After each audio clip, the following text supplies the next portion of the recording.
Lines were crossed. When I confronted my aunt for giving away my belongings without asking. I, 25, recently moved back into my childhood home after finishing university.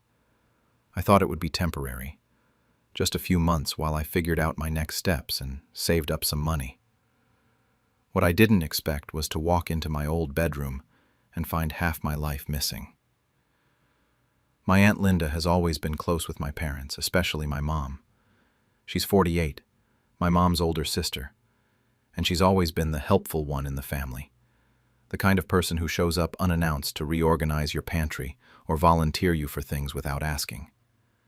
My parents are both in their early 50s, and they've always had this "what's ours is yours" mentality when it comes to family. Growing up, I learned pretty quickly that boundaries weren't really a thing in our house. While I was away at university for 4 years, Aunt Linda stayed over a lot. My parents loved having her around. She'd help with cooking, cleaning, whatever. The problem was that during my visits home, I started noticing things going missing. A sweater here, a book there. When I'd ask about it, my parents said I was being paranoid. Aunt Linda always had some excuse ready.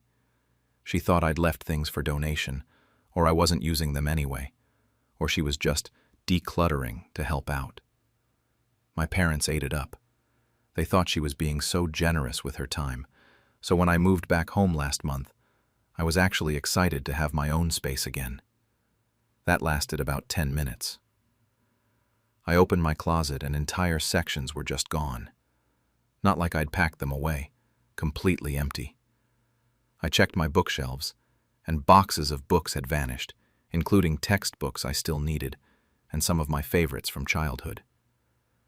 Then I noticed the electronics. My old tablet, gone. My backup laptop that I'd left at home, gone. The expensive noise-canceling headphones I'd bought myself as a graduation gift, gone. Even my dresser drawers were half empty. Clothes I'd just bought before leaving for my final semester, designer items I'd saved up for months to afford. All missing. I genuinely thought we'd been robbed. I ran downstairs freaking out, telling my parents we needed to call the police. That's when my mom got this uncomfortable look on her face and exchanged a glance with my dad. She finally admitted that Aunt Linda had probably taken those things. She mentioned something about a church donation drive. I just stood there in shock, asking if she was serious. Aunt Linda took my things without asking me? My dad jumped in, saying I'd been gone for years and they didn't think I'd mind.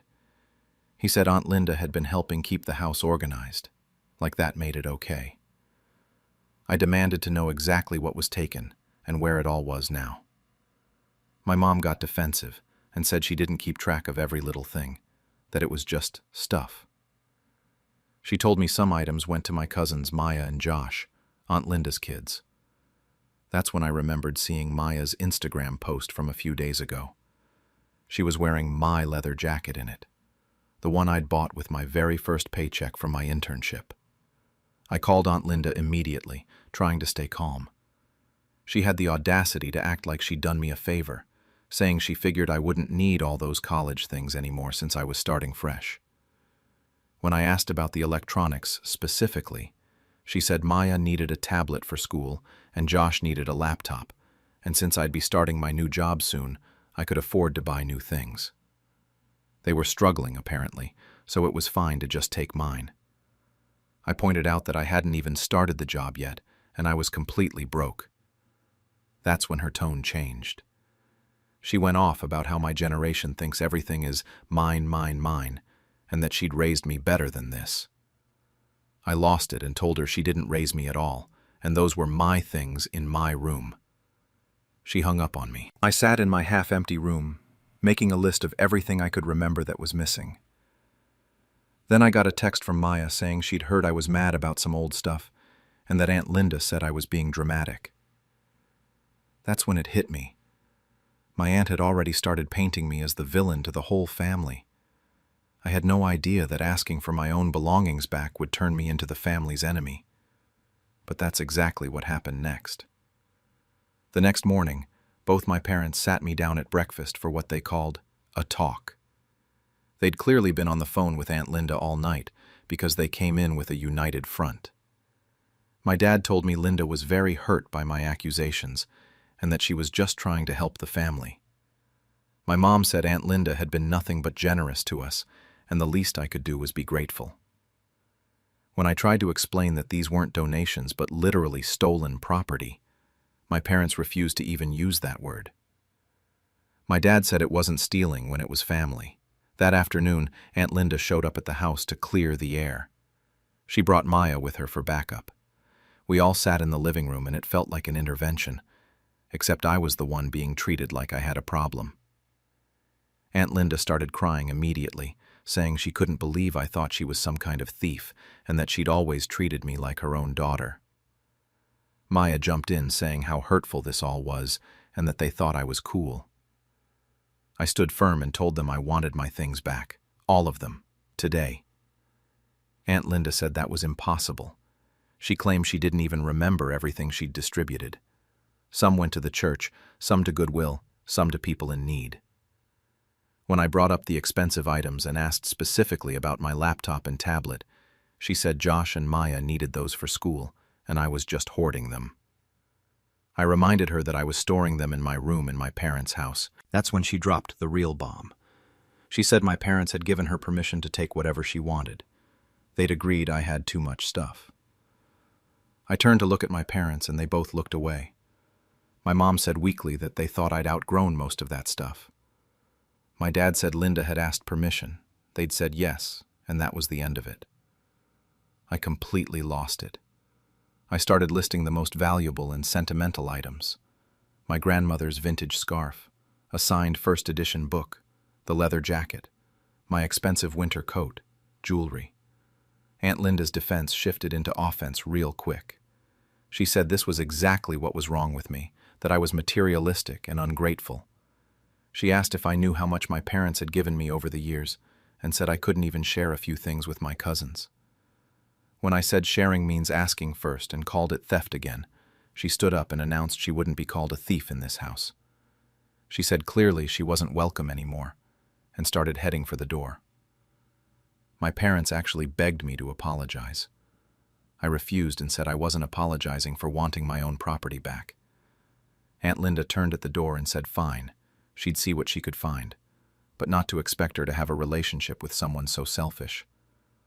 I told her she wasn't allowed in my room anymore, ever. My mom gasped and said I couldn't ban her from parts of the house. I pointed out that it was my room, and I was paying rent now. I'd started contributing to household expenses when I moved back. My dad said that didn't give me the right to disrespect my elders. Aunt Linda left in tears with Maya glaring at me the whole way out. My parents were furious. My mom said I'd always been difficult, but this was too far. My dad said Linda had been nothing but good to us, and I owed her an apology. I told them I wanted my belongings returned, or I was filing a police report. They were shocked and asked if I would really dare do that. I said to try me. The house was silent for the rest of the day. That night, I installed a lock on my bedroom door. My parents noticed, but didn't say anything about it. Over the next few days, my phone blew up with texts and calls from relatives. My grandmother said she'd heard I accused Linda of stealing and that it was very serious. My uncle told me I needed to apologize because family is everything. Various cousins started weighing in on the family group chat that I was conveniently still part of. The story going around was that I was selfish, entitled, and disrespectful to elders. Some relatives I barely even knew were chiming in with their opinions. One aunt texted me saying that when she was my age, they respected their elders, and my generation thinks the world owes us everything. 3 days after the confrontation, Aunt Linda dropped off 2 boxes on our front porch. She didn't come inside, just left them there. I went through everything, and it was mostly clothes and some books. None of the valuable items were there. The clothes had clearly been worn by Maya. One of my favorite sweaters had a stain that definitely wasn't there before. The leather jacket wasn't in the boxes. Neither were the electronics. My grandmother's scarf was missing. I'd estimate at least 60% of my stuff was still gone. Aunt Linda sent me a long text explaining that she'd returned what she could find, but some things were already donated, and she couldn't get them back. She said Josh's laptop had broken, so he really needed mine, and I should consider it a gift to my cousin. She said Maya loved the jacket, and it fit her better anyway, and I should see how happy it made her. Then she admitted she'd sold a few items at the church garage sale, but the money went to a good cause, helping underprivileged children. She said she hoped I could find it in my heart to forgive her and move past this. There was no actual apology anywhere in that message. When I showed my parents the text and the incomplete return, my dad said at least she gave back what she could. My mom said it wasn't that big of a deal since the money went to charity.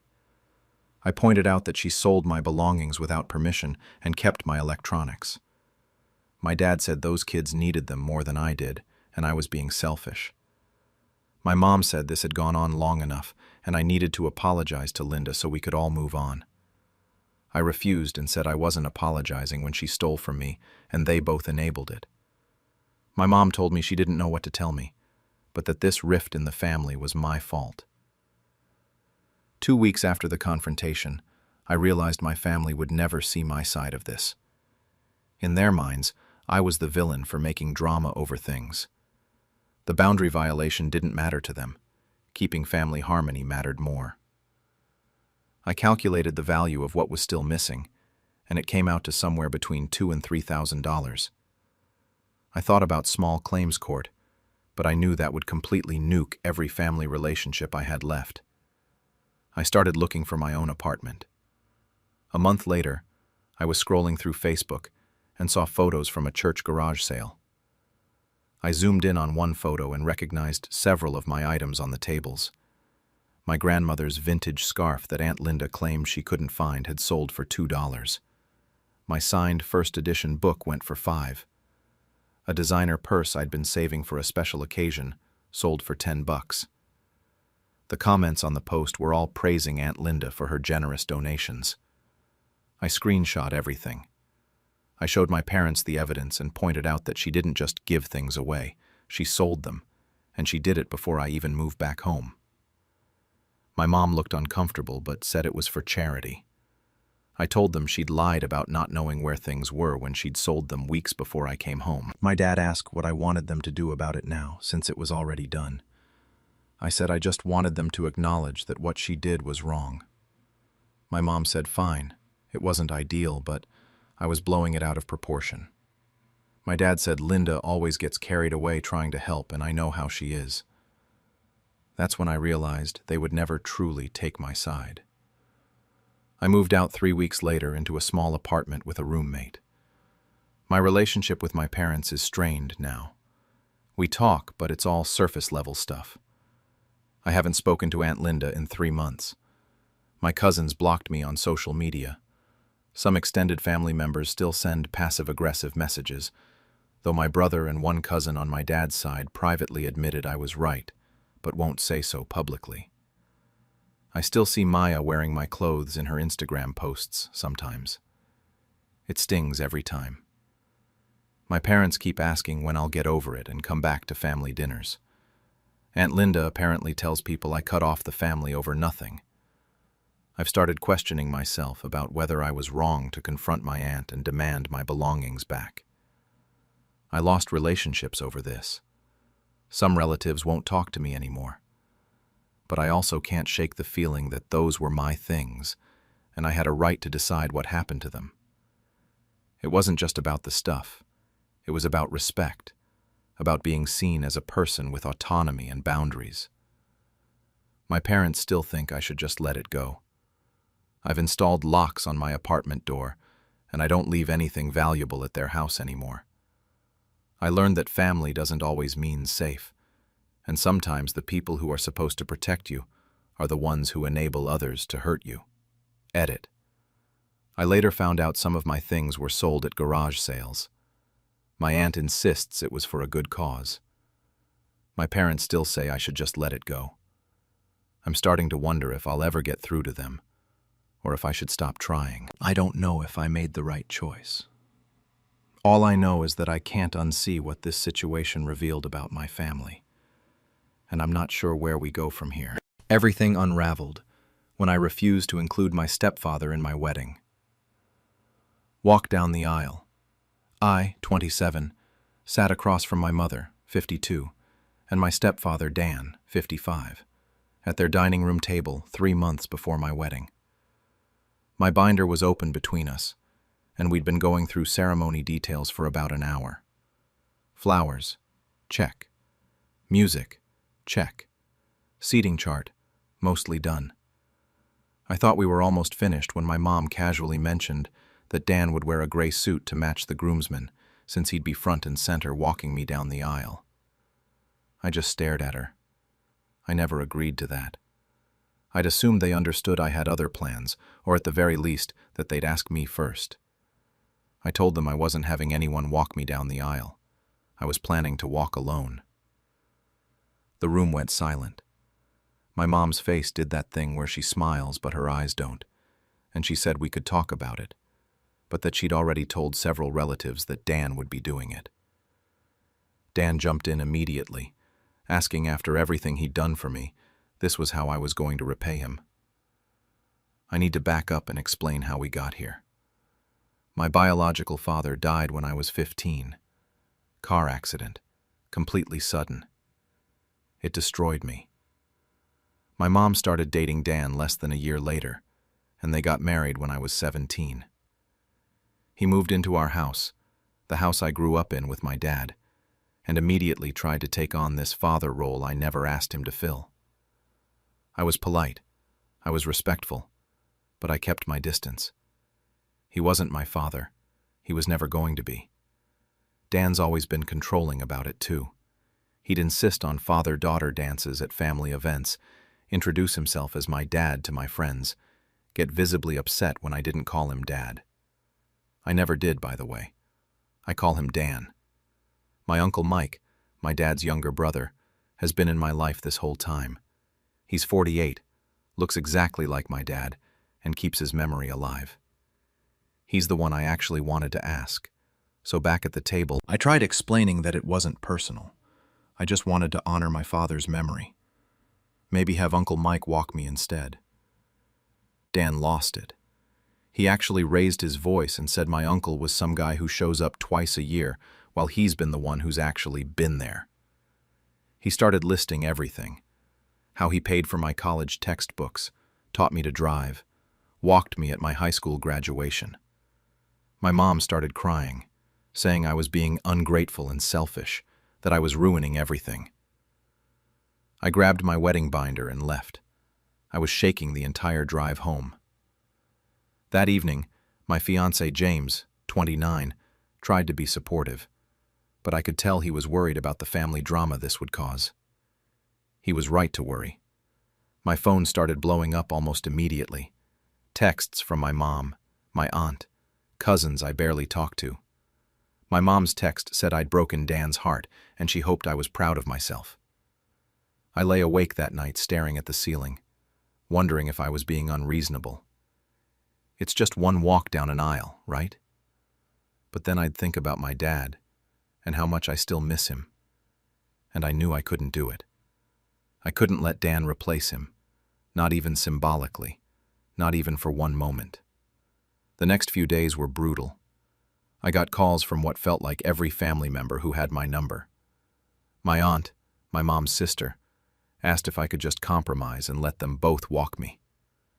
My cousin said it was just one day, and asked if it was really worth tearing the family apart over this.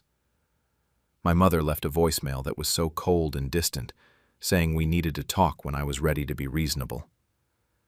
The only people who actually supported me were Uncle Mike and a few close friends. James's family was confused by the whole thing but backed me up completely. A week after the initial blow-up, my mom insisted on a family dinner at a restaurant to work things out. She made it sound mandatory.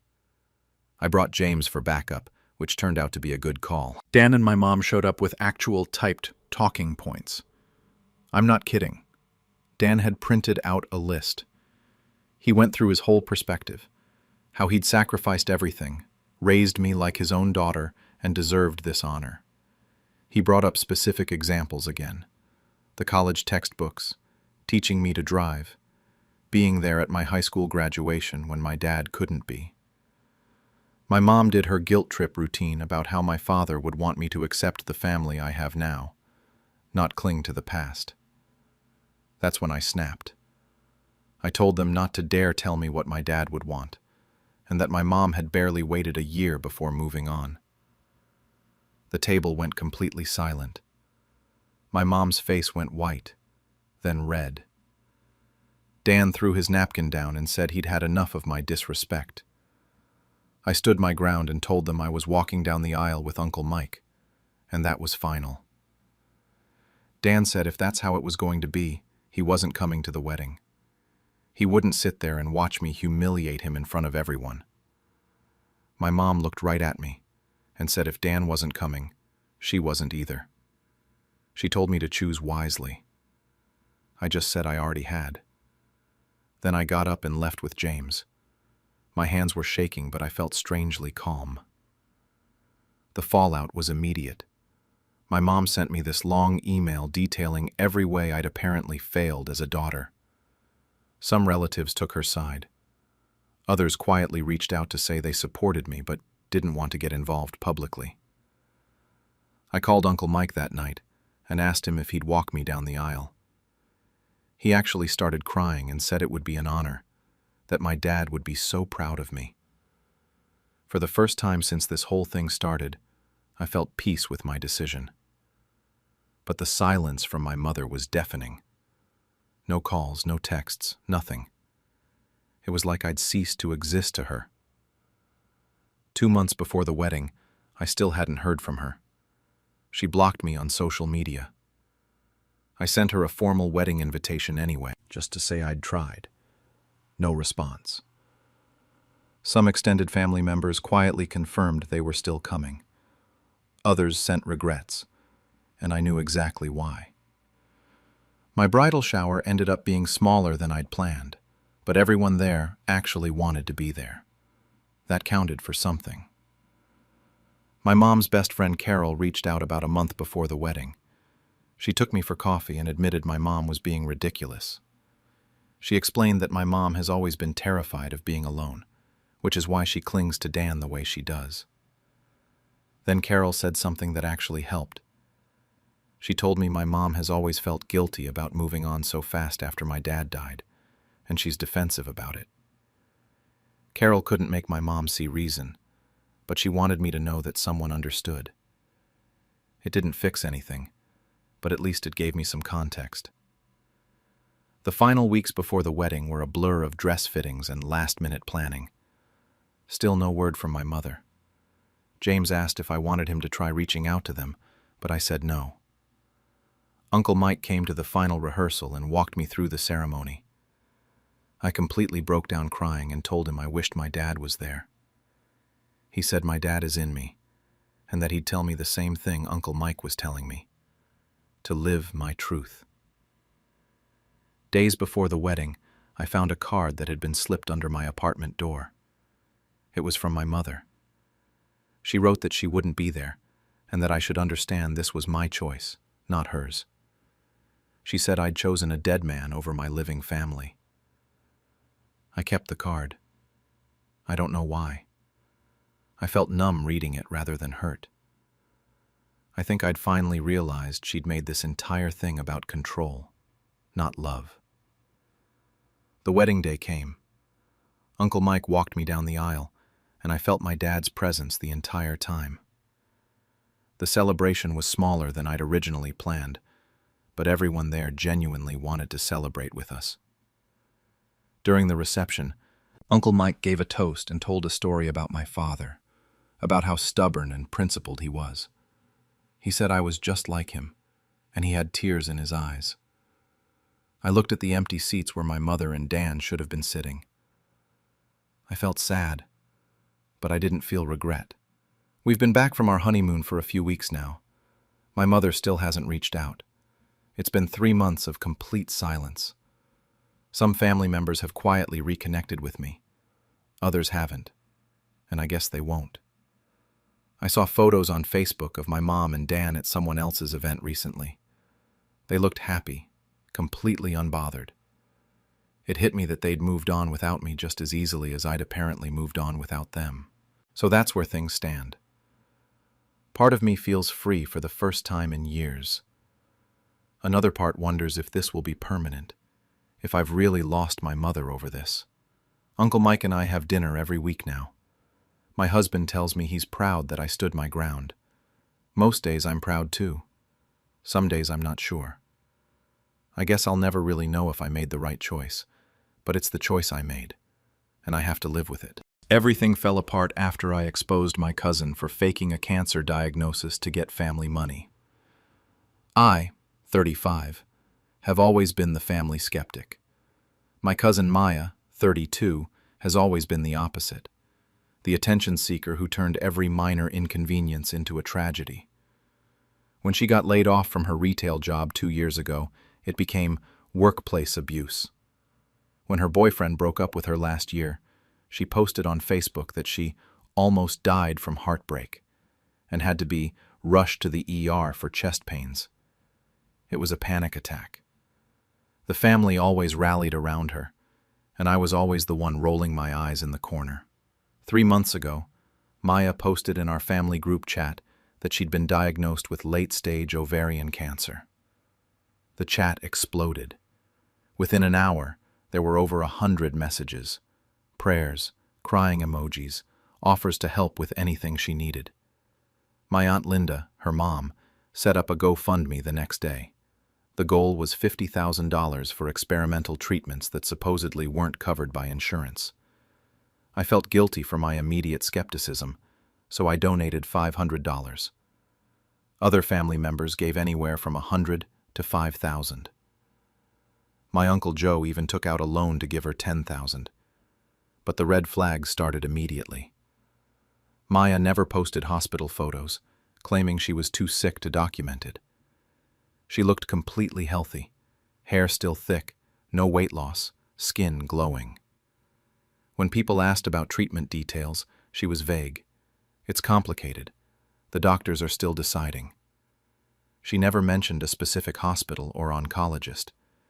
She'd skip family dinners, saying she was exhausted from chemo, then post Instagram stories at bars the same night.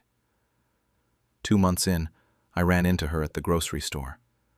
Her cart was full of wine and junk food, and she looked like she was training for a marathon. When I asked how she was feeling, she said, "Cancer is unpredictable," and she was having a good day. I started paying attention after that. Her Facebook check-ins were all nail salons, brunches, shopping trips, never a medical facility. Last month, I couldn't take it anymore. I called the 3 major hospitals in our area, pretending I wanted to send flowers. None of them had any record of her as a patient. I checked 2 cancer treatment centers. Nothing. I felt sick, realizing I was probably right. I met Maya for coffee and gave her a chance to come clean. I asked how treatments were really going, and she described fake symptoms in detail. Then I told her I'd called the hospitals. Her face went white. She broke down crying and admitted she'd made it all up. She said she was drowning in debt from credit cards and a failed business venture, that she never meant for it to go this far. She begged me not to tell anyone. It would destroy her mom. It would destroy her. Please. I left without promising anything. Over the next 2 weeks, I watched the family continue to rally around her. Aunt Linda announced a charity dinner at a local restaurant, $100 per plate. The GoFundMe had reached $38,000. My Uncle Joe's loan kept running through my mind. My grandmother had donated $1,000 from her fixed income. Last Saturday night was the dinner. 50 people showed up. Maya wore a headscarf, even though I knew her hair was fine underneath. Aunt Linda gave a tearful speech about Maya's courage. They announced they'd raised another $12,000 that night. People were crying and hugging her, calling her an inspiration. I snapped. I stood up in the middle of Aunt Linda's speech. My voice was shaking, but loud enough for everyone to hear. I said I needed to say something. That Maya wasn't sick. That she didn't have cancer. The room went completely silent. Aunt Linda's face went from confused to furious in about 2 seconds. She asked me what was wrong with me, how I could dare say something like that. I didn't back down. I told everyone about the hospital calls, the lack of any evidence, the fact that Maya had admitted it to me 2 weeks ago. Maya immediately tried to deny it.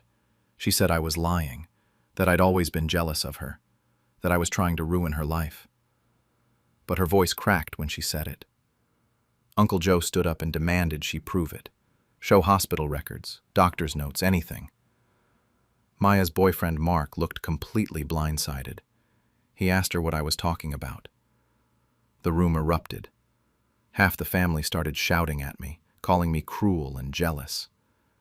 The other half turned on Maya, demanding answers. My mom grabbed my arm and said we were leaving, that I'd embarrassed the entire family. I refused. I told her I wasn't letting Maya walk away with almost $50,000 of our money. That's when the pressure really mounted. Uncle Joe kept demanding proof. Aunt Linda was crying and yelling at the same time. My grandmother just sat there looking devastated. More people started questioning Maya, asking about her doctor's name, which hospital, anything concrete. She couldn't answer. She kept stammering and contradicting herself. Finally, she broke. She admitted there was no cancer. She said she was desperate, that she didn't know what else to do, that the debt was crushing her. Aunt Linda slapped her across the face. I'd never seen my aunt get violent before. Maya grabbed her purse and ran out of the restaurant. Mark followed her, looking like his entire world had just collapsed. The restaurant owner came over and told us we all needed to leave. We were causing a scene and disturbing other customers. Everyone filed out into the parking lot, and that's where it really fell apart. People split into groups. Some were comforting Aunt Linda, who was sobbing. Others surrounded me. My mom screamed that I'd destroyed the family, that I could have handled this privately. Uncle Joe just kept repeating that he'd taken out a loan. My grandmother sat in her car crying. Before I even got home, 5 family members had already blocked me on social media. The family group chat that had been so full of support 3 months ago was now a war zone.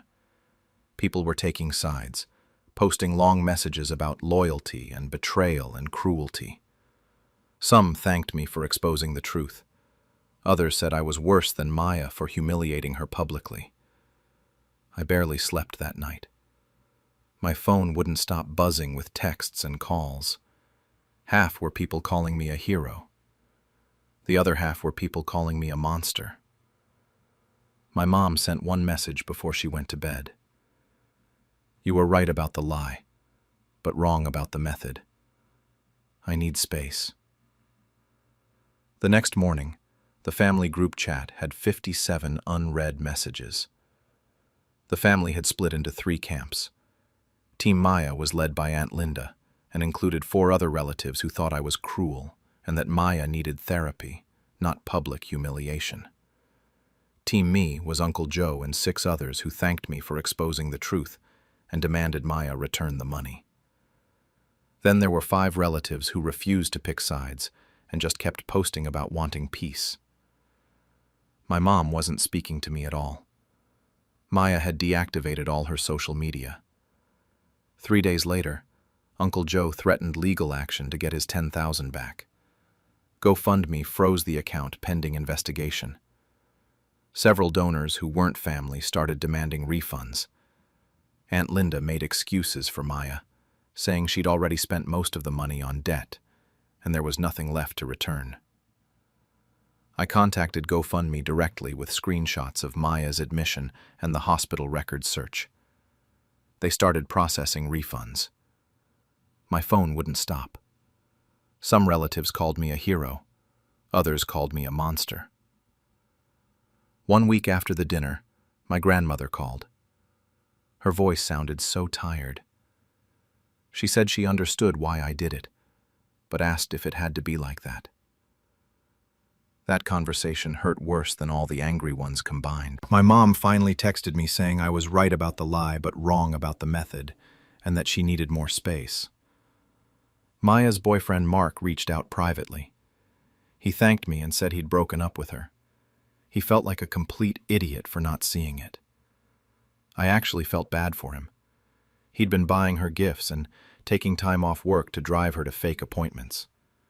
A few days later, Aunt Linda sent me a long text. She said Maya was deeply depressed and wasn't leaving her apartment, that Maya had made a mistake but I'd destroyed her publicly. She demanded I apologize at the next family gathering or never show my face again. I told her I'd rather feel guilty than let Maya steal from our family again. Aunt Linda replied that I was dead to her. Now, 3 weeks after the dinner, half the family still won't speak to me. GoFundMe managed to refund about 70% of the donations. Maya had already spent the rest. I heard through the grapevine that she moved to a different city to start over. Uncle Joe talks to me again, but things are strained between us. My mom sent one text last week saying she loved me but was disappointed in how I handled things. My grandmother is the only one who calls regularly. She keeps saying the family will heal eventually. I can't sleep some nights. I keep replaying that moment when I stood up at the dinner. Sometimes I wonder if I could have done it differently. Maybe gathered everyone privately instead of making a scene. But then I remember all those people crying and donating while Maya performed in that stupid headscarf. Uncle Joe told me yesterday that I did the right thing, but it still sucks. I think that sums it up perfectly. I feel like I both won and lost. The lie is exposed and money is being returned, but my family is fractured. I don't know if I'll ever stop second-guessing myself. Was I wrong for exposing my cousin's fake illness in front of everyone, even though it revealed the truth and stopped her from scamming our family? How I let my greedy sister ruin her own wedding, trying to one-up me. I, 28, have been dealing with my sister Mara's competitive nature my entire life, but things reached a breaking point when I got engaged.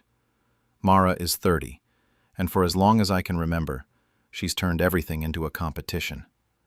I got straight A's in high school. She had to get into a better college. I landed a decent job. She had to get a promotion within 6 months at hers. It didn't matter what I did. She had to do it better, louder, and with more attention. So when I got engaged to my boyfriend of 4 years last spring, I knew something was coming. We announced it at a family dinner, and I watched Mara's face do that thing where she smiles but her eyes don't. She congratulated us, hugged me a little too tight, and spent the rest of the evening asking pointed questions about the ring and when we were thinking of having the wedding. 2 months later, she announced her own engagement, the guy she'd been dating for 6 weeks. 6 weeks. My parents tried to look excited, but I could see the concern on their faces. Meanwhile, Mara was already talking about wedding dates, venues, and how she wanted everything to be perfect. She booked her wedding for 3 months before mine, which should have been my first red flag that this wasn't going to be normal sibling wedding overlap. That's when the copying started. She asked me about my venue in what seemed like a casual sister-to-sister conversation, and suddenly she was looking at similar places. I posted my color scheme, blush and gold, on my private Pinterest board that she followed, and 2 days later she was telling Mom how she'd always dreamed of a blush and gold wedding. I shared a Spotify playlist I was considering for the reception on Instagram, and she commented about how great my taste in music was. Then her wedding playlist appeared, and it was almost identical. The worst part was when she started telling our relatives that I was the one copying her. At my aunt's birthday party, I overheard her telling our cousins that she'd had all these ideas first and I was trying to steal her thunder by planning something similar. Some of them actually believed her because her wedding was happening first. I tried to defend myself, but she just played innocent, acting like she was hurt that I'd accuse her of lying. I was furious. This wasn't just typical Mara behavior anymore. She was actively trying to make me look bad while ripping off every detail of my wedding. That's when I decided to have a little fun with this situation. Over the next few weeks, I started feeding her false information. Nothing direct, because she'd stopped asking me questions outright. But I knew she was still watching everything I posted and listening to what I told our mom. So I got creative.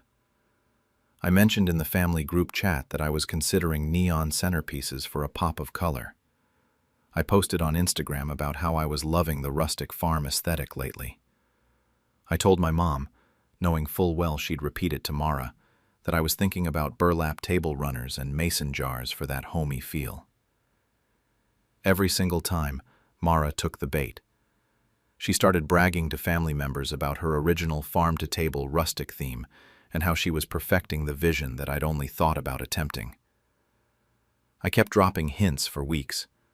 I posted pictures of farm weddings with chickens and hay bales, captioned with things like, "So charming." I casually mentioned to my mom that I was thinking about having a live animal display for photo opportunities. I even suggested to my aunt, in front of Mara at a family lunch, that maybe a rustic casual dress code would be fun, so guests could be comfortable. Mara ate it all up. She stopped asking me direct questions, but I could see her liking and screenshotting everything I posted. She started telling everyone about her unique farm-themed wedding and how it was going to be so much better than traditional weddings. She bragged about finding the perfect vendors who really understood her vision. At one point, she actually told my mom that she was glad I'd given her inspiration, but that she was taking it to the next level. The week before her wedding, she texted me asking what I was telling guests about dress code. I told her I was going with rustic casual, maybe suggesting denim and flannel to really lean into the theme. She loved it. She sent out a message to all her guests, updating the dress code to rustic casual attire. I had a moment, the night before her wedding, where I wondered if I'd gone too far. For about 5 minutes I felt guilty. But then I remembered her stealing my boyfriend's attention at my high school graduation party to announce she got into her top college.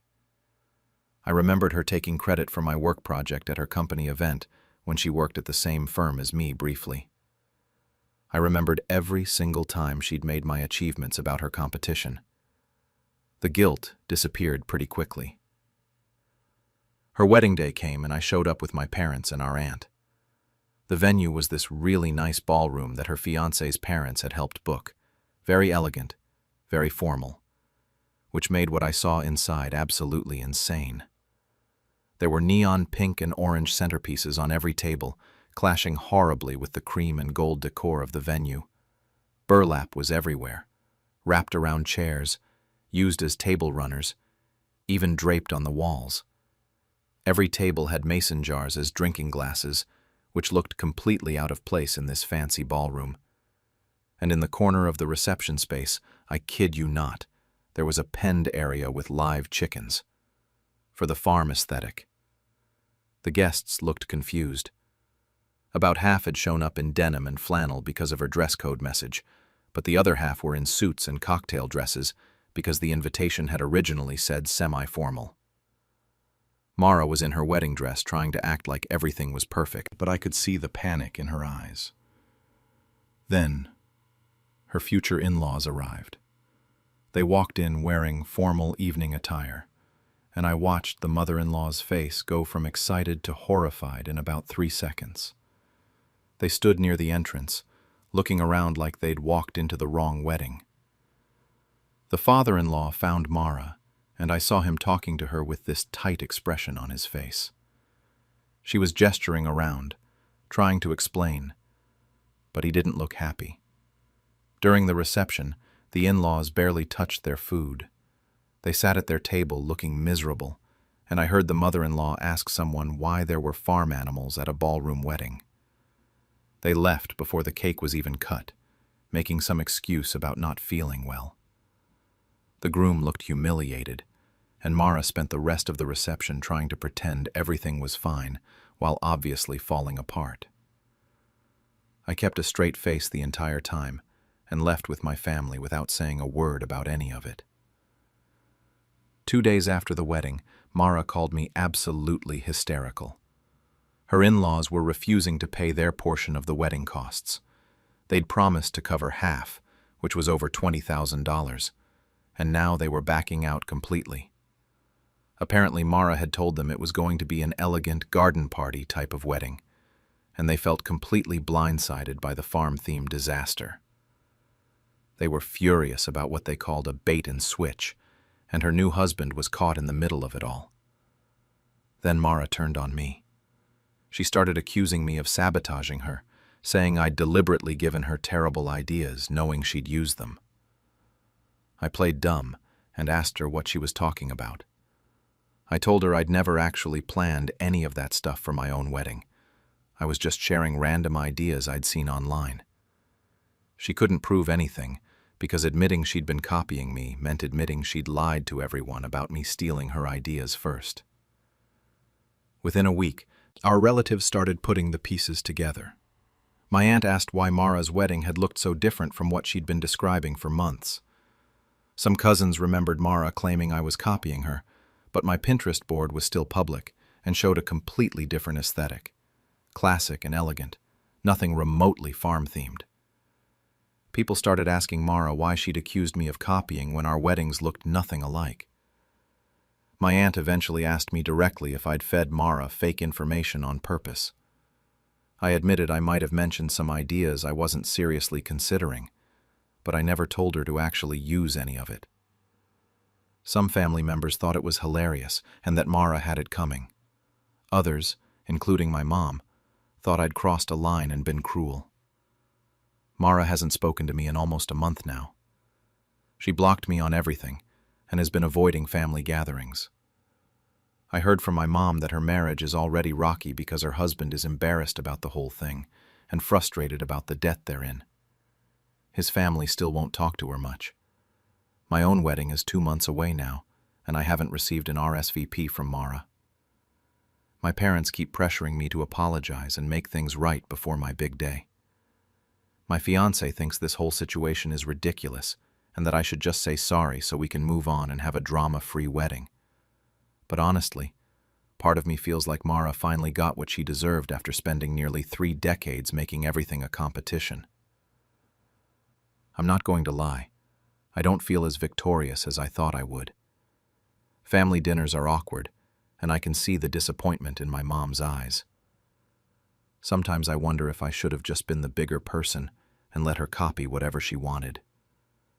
But then I remember all those years of her one-upping me, stealing my moments, and turning my accomplishments into her opportunities to shine.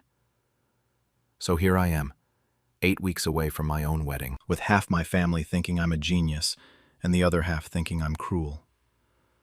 I still don't know if Mara will even show up, and I'm not entirely sure I want her there after everything that's happened. How I let my aunt destroy herself after she tried to steal my inheritance. I, 27F, never thought I'd be writing this, but I need to get it off my chest. This is about my Aunt Carol, 52, and how she tried to steal everything my mom left me. My mom died 6 months ago. Heart attack at 49, completely unexpected. One day she was texting me about dinner plans. The next day her coworker was calling to tell me she collapsed at work. She didn't make it. She raised me by herself after my dad left when I was 3. Worked as a grocery store manager during the day and did bookkeeping at night. We weren't wealthy, but she owned our house and had saved around $180,000, plus her jewelry collection that she'd spent years building. Each piece had a story attached to it. Her will was simple. Everything went to me. She'd told me this multiple times over the years. Carol was named executor because they were close at the time, and Mom figured it made sense to have someone older handle the legal stuff. The first few weeks after Mom died are honestly a blur. I could barely get out of bed. Carol came to the funeral, hugged me, told me she'd handle all the paperwork and legal details, said I should just focus on grieving. I trusted her completely. She was my mom's sister. Why wouldn't I? For the first month, she'd call with vague updates. Waiting on paperwork. The lawyer needs more documents. Probate takes time. Normal stuff. Or at least it sounded normal to me. I didn't know anything about estates or wills. By month 2, I started asking more direct questions. When could I access Mom's accounts? What was happening with the house? She got snippy with me. Asked if I thought she wasn't doing her job. Made me feel guilty for even asking. Month 3, I drove past Mom's house just to feel close to her. There was a for sale sign in the front yard. I actually had to pull over because my hands started shaking. I called the number on the sign right there. The agent told me the property owner, Carol Henderson, had listed it 2 weeks prior and was looking for a quick sale. Carol Henderson. Not my mom's estate. Not my name. My aunt's name. I called Carol that night, trying to sound calm. Asked about the sign. She said it was for tax purposes, that she'd sell it and transfer my portion after fees and taxes were handled. Her voice sounded rehearsed. Wrong. I told her I wanted to meet with the lawyer. She said it wasn't necessary. I pushed. She said fine, but never actually set anything up. 2 days later, I found the name of the lawyer who'd done Mom's original will in her old files. Richard Ames. I made an appointment without telling Carol. When I sat down in his office and told him who I was, his face changed. He said Carol had told him I knew about the updated will. I had no idea what he was talking about. He showed me a will dated from 13 months ago. It said Carol would get the house and 70% of everything. I'd get 30% and the jewelry. Mom's signature was at the bottom, but I knew it was fake immediately. That same week of the notary date, Mom and I had been at my friend's wedding 6 hours away. I literally had photos of us there. She couldn't have been in a lawyer's office. Carol had forged a will. My own aunt forged my dead mother's will to rob me. I sat in my car in that parking lot for over an hour just thinking. I could confront her right then. Call the cops. Tell everyone in the family. But if I did that now, she'd have time to cover everything up. She was already moving fast with the house sale. I decided to stay quiet. Let her think she was getting away with it. Let her keep digging. The next week I played dumb. Called Carol and apologized for being pushy about the lawyer meeting. Told her I was just emotional and didn't understand how complicated estate stuff was. She ate it up.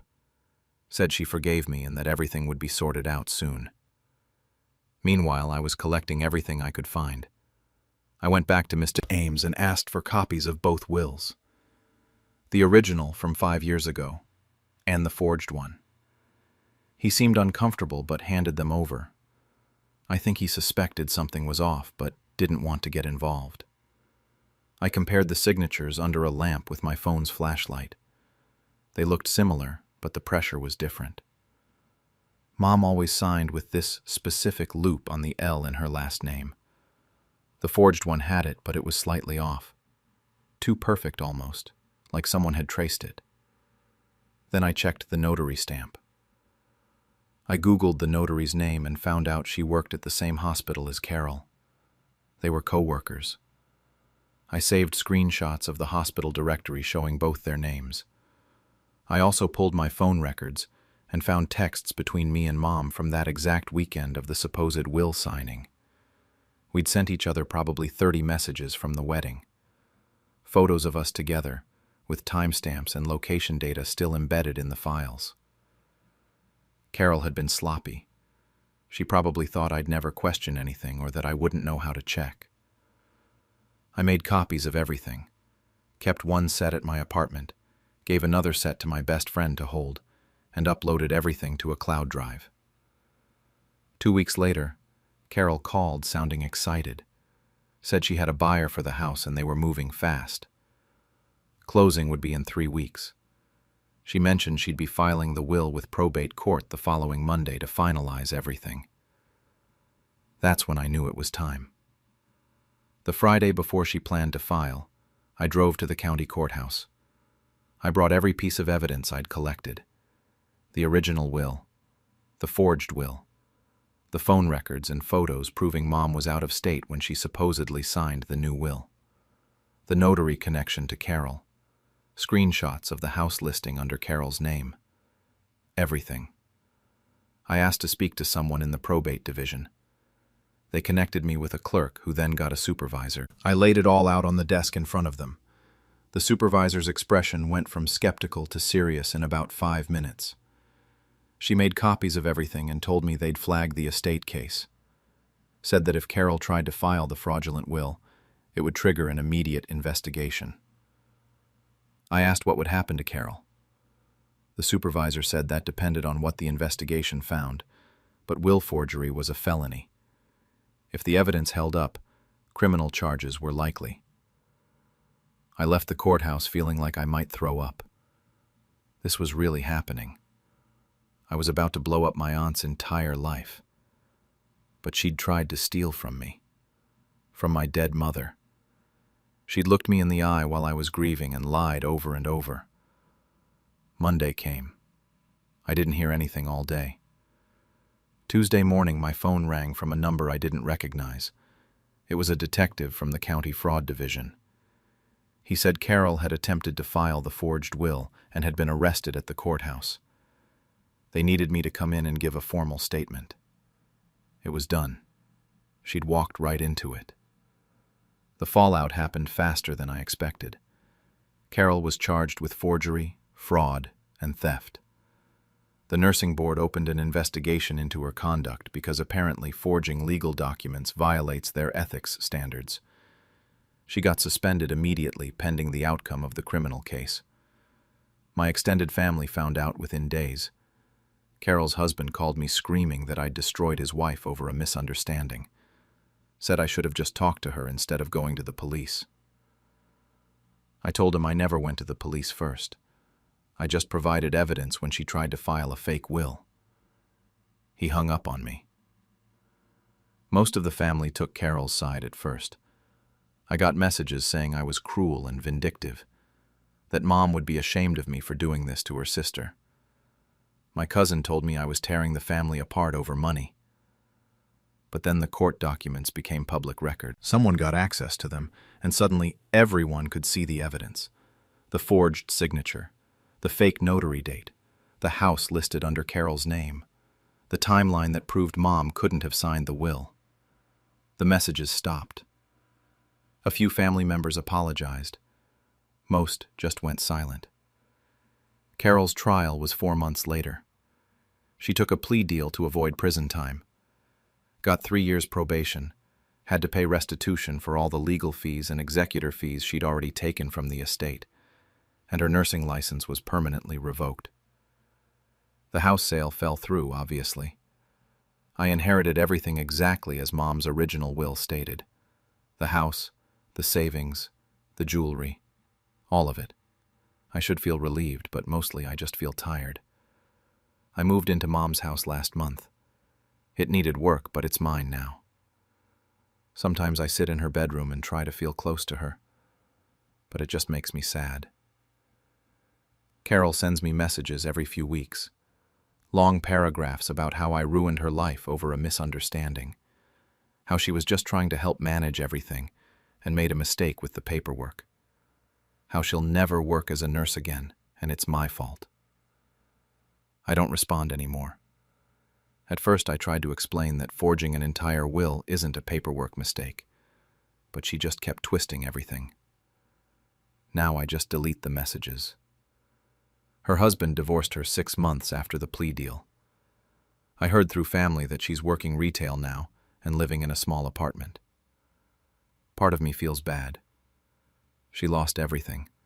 Her career, her marriage, her reputation, most of her family relationships.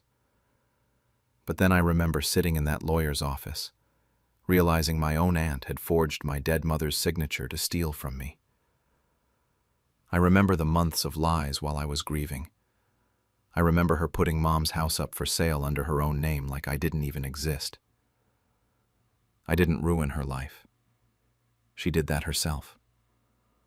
All I did was make sure she didn't get away with it. Some family members still think I went too far, that I should have confronted her privately and given her a chance to back down. Maybe they're right. Maybe I could have handled it differently. But would she have actually stopped if I'd just asked nicely? Or would she have just gotten better at hiding it? Shock hit my family when I refused to let my brother and his fiancée move into my house. Temporarily.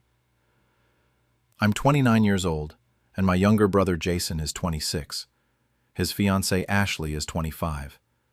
This whole situation involves my parents too, who have basically enabled Jason his entire adult life. I need to give some context before I get into what happened. 6 months ago, I bought my first house. It took me nearly 5 years of saving to make it happen. I'm talking strict budgets, no vacations, driving the same beat-up Honda from college. Meanwhile, Jason and Ashley have been living paycheck to paycheck since they moved in together 3 years ago. They're constantly buying things they can't afford. New cars on loans they shouldn't have taken, eating out multiple times a week, random expensive purchases. Every few months my parents would quietly give them money to cover their bills. I only knew because my mom would mention it to me and then say, "That's what family does." I've always been the responsible one in the family. At every holiday dinner, someone would make a comment about how I had my life together or how Jason should be more like me. It created this weird tension where Jason resented me but also expected me to help him whenever he got into trouble. 3 months ago, Jason and Ashley got evicted. They'd missed rent 2 months in a row. My parents covered the first month, but the landlord had enough and started eviction proceedings. By early September, they were officially out. On September 15th, I was organizing my home office when my dad called. Before I could even say hello properly, he told me that Jason and Ashley were moving into my guest room that weekend. He said it like it was already decided. Just wanted to give me a heads up so I could clear out the space. I actually laughed because I thought he was joking. He wasn't. I told him no. There was silence. Then my mom got on the phone and said this wasn't a request. Jason needed help. They didn't have room at their house, and I had a whole house to myself. Except they live in a 3-bedroom house, so they absolutely had room. I said I just bought this place, and I value my privacy. The answer was no. That's when Jason got on the phone and started yelling about how I was his brother and family helps family. I told him he's 26 years old and got evicted for not paying rent. That wasn't my problem to solve. He lost it, started calling me selfish and arrogant, saying I thought I was better than everyone. Ashley was screaming in the background. My mom was crying. My dad said I was disappointing them. I hung up. For the next week, my phone wouldn't stop. Texts from my parents, from Jason, from Ashley. My dad sent long messages about family obligations. My mom said she was ashamed of the man I'd become. Jason called me every name he could think of. Even extended family got involved. An aunt I barely talked to called to tell me I was being cruel. The family group chat turned into a complete mess. I muted everything and tried to focus on work, but it was eating at me. Part of me wondered if I really was being selfish. But then I'd remember the last time Jason borrowed money from me 2 years ago. He said he needed it for car repairs.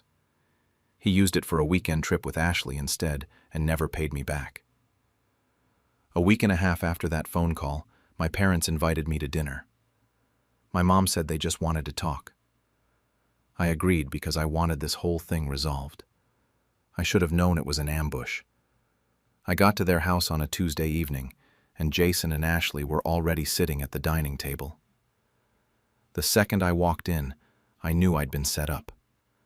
My dad started with the whole, "We need to discuss this like adults" speech. Then my mom jumped in about how Jason and Ashley were in a difficult position, and everyone deserves a second chance. I said I agreed they deserved a second chance, but that didn't mean it had to happen in my house. Jason slammed his hand on the table and asked why I was being like this. Ashley started crying. Real tears this time, saying they just needed help for a little while and I wouldn't even know they were there. I've seen enough posts online to know that's the biggest lie people tell. I tried to compromise. I offered to loan them $1,500 for a deposit on a new apartment. They could pay me back when they got stable. Jason scoffed and said they needed more than that. They needed housing. I told them to stay with our parents then. My mom said there was no room, but she said it too quickly. I pointed out they have a guest room and an office. She said that was different because they're older and need their space. The irony wasn't lost on me. They needed their space, but I didn't need mine. My dad tried a different angle. He brought up how I lived at home during college and they supported me, so now it was my turn to help. I reminded him I worked 2 jobs during college and paid for most of my own expenses. And yeah, I was grateful for their support, but that was them being parents. They chose to have kids. I didn't owe Jason my house because of that. That's when Jason really lost it. He stood up and said I'd always thought I was better than him, that just because I have a decent job and bought a house doesn't make me superior. I told him I never said I was better. I just didn't want to enable him anymore. Every time someone bailed him out, he learned nothing. He asked if I thought I was so wise. Said I didn't know what it was like to struggle. I told him I saved for 5 years to buy my house. I knew exactly what struggle was. The difference was, I made sacrifices and he didn't want to sacrifice anything. Ashley stood up too and asked how I dared say that. I told her I knew they got evicted for not paying rent while buying a PS5 a month before it happened. I knew Jason bought a new mountain bike 6 months ago. They posted everything online. My mom was sobbing. My dad looked at me with this expression of complete disappointment and said if I wouldn't help my brother, maybe I wasn't the man they thought I was. I grabbed my jacket and left. I told them I offered money, and that was what I could do. If that wasn't good enough, my answer was still no. The next few weeks were brutal. I got uninvited from my cousin's birthday party. My mom stopped answering my calls. My dad sent one text saying he was very disappointed in me, and that was it. Jason and Ashley ended up moving in with my parents after all, which proved they had room the whole time. I found out through a mutual friend that Jason had been telling everyone I refused to help them at all. He conveniently left out the part where I offered them money. The story going around was that I was a selfish, older brother who abandoned family in their time of need. 2 weeks after that dinner, Ashley posted on Facebook. I wasn't friends with her, but multiple people sent me screenshots. It was a long post about family members who forget where they came from and people who let success turn them into heartless strangers. She didn't name me directly, but it was obvious who she meant. The post got over 100 likes and dozens of comments from people who don't know the full story, all saying, "Some people lose themselves when they get money." I didn't respond. There was no point. My friends told me I did the right thing. They reminded me I worked hard for what I have, and I'm not obligated to house 2 grown adults who made poor choices. Logically, I know they're right. Emotionally, it's messier. There's this guilt that sits in my chest, especially when I'm in my guest room, and I wonder if I'm really as selfish as they say. 3 weeks ago, I ran into my mom at the grocery store. It was awkward. She asked how I was in that polite way people use when they don't really want to know. I asked about Jason and Ashley. She said they were still looking for a place but having trouble because of the eviction on their record. I almost offered to help again but stopped myself. They rejected my help once. They made it clear they wanted housing, not money. Last week my dad called. I almost didn't answer. He said they'd been thinking and maybe I was right that Jason and Ashley needed to figure things out on their own. He didn't apologize for how they handled everything, but it was something. He said my mom missed me. I miss her too. Jason and Ashley are still at my parents' house. From what I've heard through the family grapevine, it's not going great. Lots of tension and arguments. My parents are getting tired of supporting them, which is exactly what I predicted would happen if I'd let them move in with me. except it would have been harder to kick them out of my house than it is for my parents to set boundaries in theirs. I'm relieved, honestly.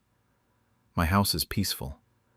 I come home from work, make dinner, watch TV, and go to bed without drama. No one's leaving dishes in my sink or having loud arguments at 2 in the morning. I made the right call for my mental health and my boundaries.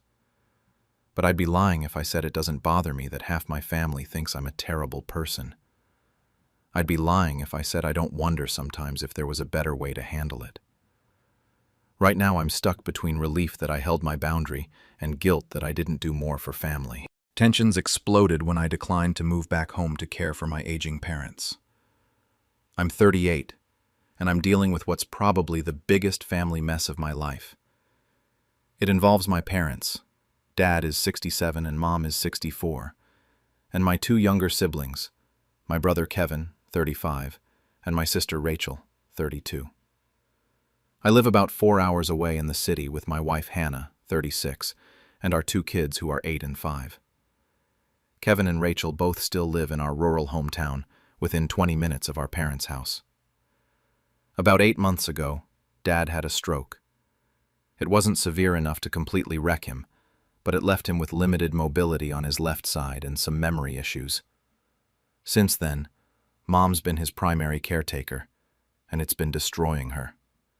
She's developed anxiety, can't sleep, and every time I call she sounds more exhausted than before. Kevin works at a local auto shop, and Rachel teaches at the elementary school we all went to as kids. They visit my parents maybe once a week, sometimes less. When I've brought up the idea of them helping more, Kevin says he works long hours and needs his weekends. Rachel claims she's overwhelmed with grading and can't handle more emotional stress.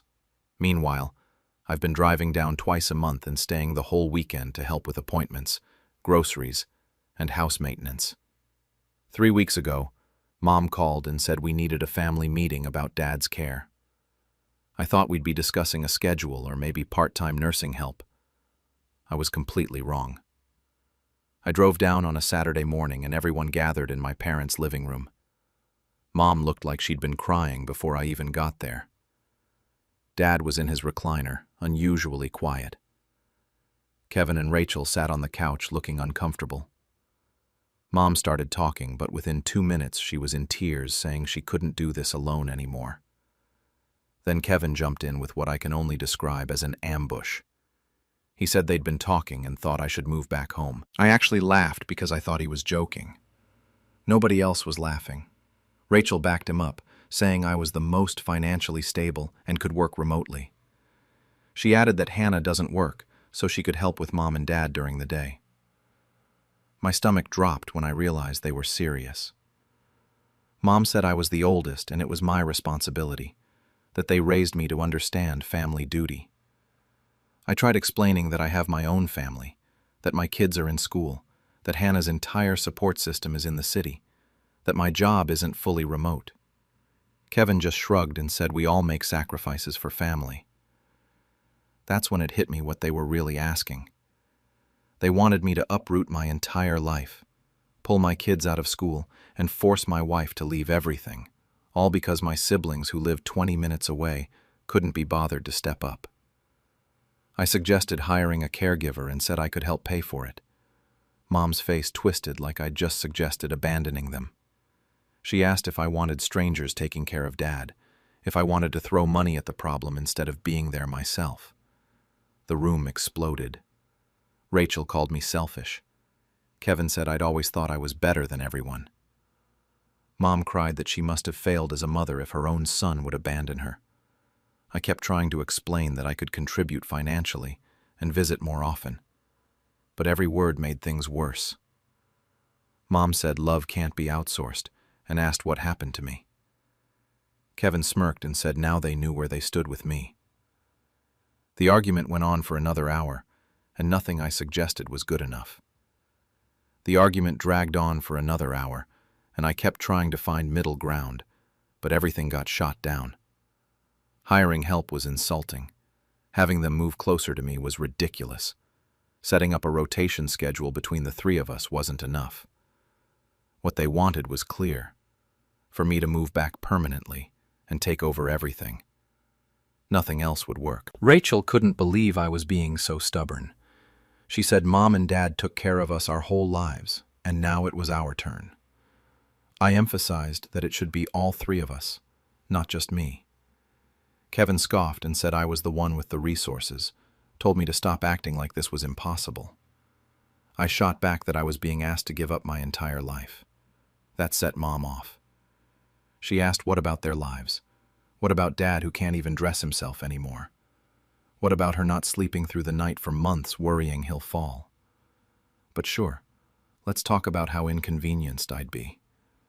The guilt hit me hard. I looked at Dad, and this time he was looking back at me. His expression was blank, and I couldn't read it at all. I took a breath and tried one more time. I said I'd help. I'd increase my visits. I'd pay for whatever care they needed. Rachel shouted that they didn't want my money. They wanted me to actually show up and be part of the family. I reminded her I do show up, more than either of them. She said twice a month wasn't enough when they needed someone every day. I asked why Kevin couldn't be there every day since he lived 20 minutes away. He said he had a life too. I asked if I didn't. The hypocrisy was insane. Mom stood up suddenly, her whole body shaking. She said if I loved them, I wouldn't even be arguing about this. I'd just come home. That hit me like a truck. The message was clear. If I didn't do what they wanted, I didn't love my parents. I was a bad son, a failure. I felt something break inside. I told them this wasn't fair, that they were asking me to sacrifice everything without considering any alternatives. Mom whispered that they were asking me to be a son, and apparently that was too much. I looked around the room at my crying mother, my silent father, my hostile siblings. I realized no matter what I said, I was already the villain. They'd cast me in that role before I even showed up. I said I needed to go and stood up. Rachel muttered that of course I was running away, just like always. I said I wasn't running away. I was going home to my wife and kids. Kevin laughed and said, yeah, my real family, the one that matters. I wanted to scream. I wanted to explain it wasn't about one family mattering more. It was about having responsibilities I couldn't just abandon. But I knew it wouldn't change anything. As I walked toward the door, Mom called out that if I left, I shouldn't bother coming back. If I couldn't be there when they needed me, they didn't need me at all. I froze and said she didn't mean that. Kevin said she did. I'd made my choice. I turned back one last time. Dad was still in his recliner, but now looking at me with an expression I couldn't read. Disappointment? Understanding? I had no idea. I left. The drive home was a blur, and I called Hannah halfway through and broke down trying to explain everything. She was furious on my behalf, but also worried, kept asking what we were going to do. I didn't have an answer. That was 3 weeks ago. Since then, none of them have spoken to me except through occasional angry texts from Kevin and Rachel. Mom blocked my number entirely. Hannah and I have been talking about it constantly. She suggested maybe my parents could move in with us instead. We have a spare room and there are better medical facilities in the city. I called Kevin to propose it since Mom won't answer my calls. He asked if I was kidding. Did I want them to leave their home of 40 years and move away from everyone they knew? Was that my solution? I tried explaining the practical benefits, but he cut me off. He said Mom told him it would humiliate the family if Dad had to leave his own home because his son wouldn't come back. She wasn't doing it, and I shouldn't bother asking again. So that option is dead too. Rachel sent me a long text last week saying I've always been selfish, and this was just proof I never really cared about the family. She said I moved away because I thought I was too good for our hometown, and now I'm showing my true colors by refusing to help when it matters. I've been sending money directly to Dad's account. He's the only one who hasn't completely shut me out. I arranged for a grocery delivery service to their house twice a week, and I've been paying some of their medical bills online. It's not enough, I know that. But it's what I can do from here. Then 4 days ago, Dad called me late at night, almost 11 p.m. He said Mom was asleep and he wanted to thank me. I asked for what? He said for the money, for the groceries, for trying. He told me he knows what they're asking isn't fair, and he told Mom that, but she won't listen. They're both scared. I said I wanted to help, but I couldn't move back. I had Hannah and the kids to think about. He said he knew and understood. He went quiet for a moment and then said, Kevin and Rachel don't want the responsibility. It's easier to push it onto me than admit they're not stepping up. Mom knows it too deep down, but she's desperate. I asked what I should do. He said he didn't know, but told me not to let them make me feel like a bad son. I'm not. I'm doing what I can. We talked for a few more minutes before he had to go. It was the first conversation in weeks that didn't leave me feeling like complete garbage. But nothing's improved. Mom still won't talk to me. Kevin and Rachel are telling people in town that I abandoned my parents. Hannah's worried about the stress this is putting on me and our marriage. My kids keep asking when we're going to see Grandma and Grandpa again. I've been looking into long-distance caregiving options, trying to find something that might work. But every time I try to bring anything up, I get shot down or ignored. Part of me wonders if I should just give in, move back, do what they want, stop fighting. But then I think about my kids losing their friends and schools, Hannah giving up everything she's built here, me losing the job I've worked years to achieve. I honestly don't know anymore. Right now, I feel like no matter what I choose, I'm letting someone down. And I have no idea how to fix this. The afternoon, I took back everything my uncle stole and made him face the truth at his own party. I'm 26, and for the last 4 years I've been working in my family's manufacturing business. My uncle Robert, 58, took over as CEO after my grandfather died when I was 22. At the time, it made sense. He was the oldest son, had business experience, and he promised he'd manage things until everyone was ready to take on more responsibility. My grandfather built this company from nothing, and by the time he passed, we had 3 facilities and about 200 employees.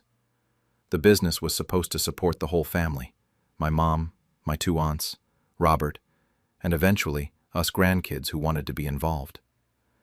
I'd been working there since college, starting in production and working my way up to operations management. For the first year after Grandpa died, everything seemed fine. Robert stepped in, made some changes, kept things running. But he had this way of acting like he was doing everyone this massive favor.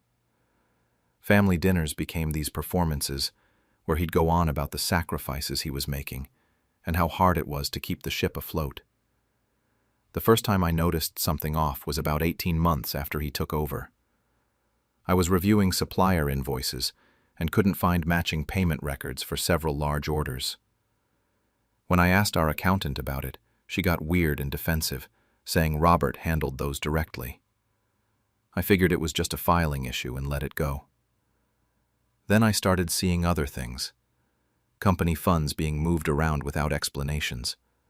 Operating loans that Robert had authorized to himself, like $50,000 at a time. Whenever I brought these up in meetings, he'd wave me off with some condescending comment about how I was still learning the ropes or didn't understand how real business works at this level. The breaking point came 6 months ago. I was working late and decided to actually dig into the financial statements, the real ones, not the summaries Robert presented at board meetings. What I found made my stomach drop. Over 3 years, he'd been systematically transferring what should have been profit distributions to all the heirs into a separate account, his personal account. Over $800,000. I spent 3 days verifying everything, cross-referencing bank statements, matching them with the doctored reports he'd been showing everyone. The evidence was clear. He wasn't managing the business. He was stealing from it. I confronted him in his office on a Thursday afternoon, closed the door, put the papers on his desk, asked him to explain. He barely looked at them, just leaned back in his chair and told me I was making a big deal out of nothing, that this was how business works, that he'd been covering expenses I didn't even know about. I said this was theft, that everyone deserved to know. That's when everything changed. He stood up, came around the desk, got right in my face. He told me no one would believe me, that he built this place into what it is, that Grandpa trusted him, that the family trusts him, that I was just a kid who thought he understood numbers. Then he said if I tried to make trouble, he'd push me out of the company entirely. He'd tell everyone I was the one mismanaging funds, that I was trying to cover my own mistakes by blaming him. I left his office that day knowing exactly what I had to do. If he wanted to threaten me, fine, but I wasn't going to let him get away with this. The next 6 months were the most stressful of my life.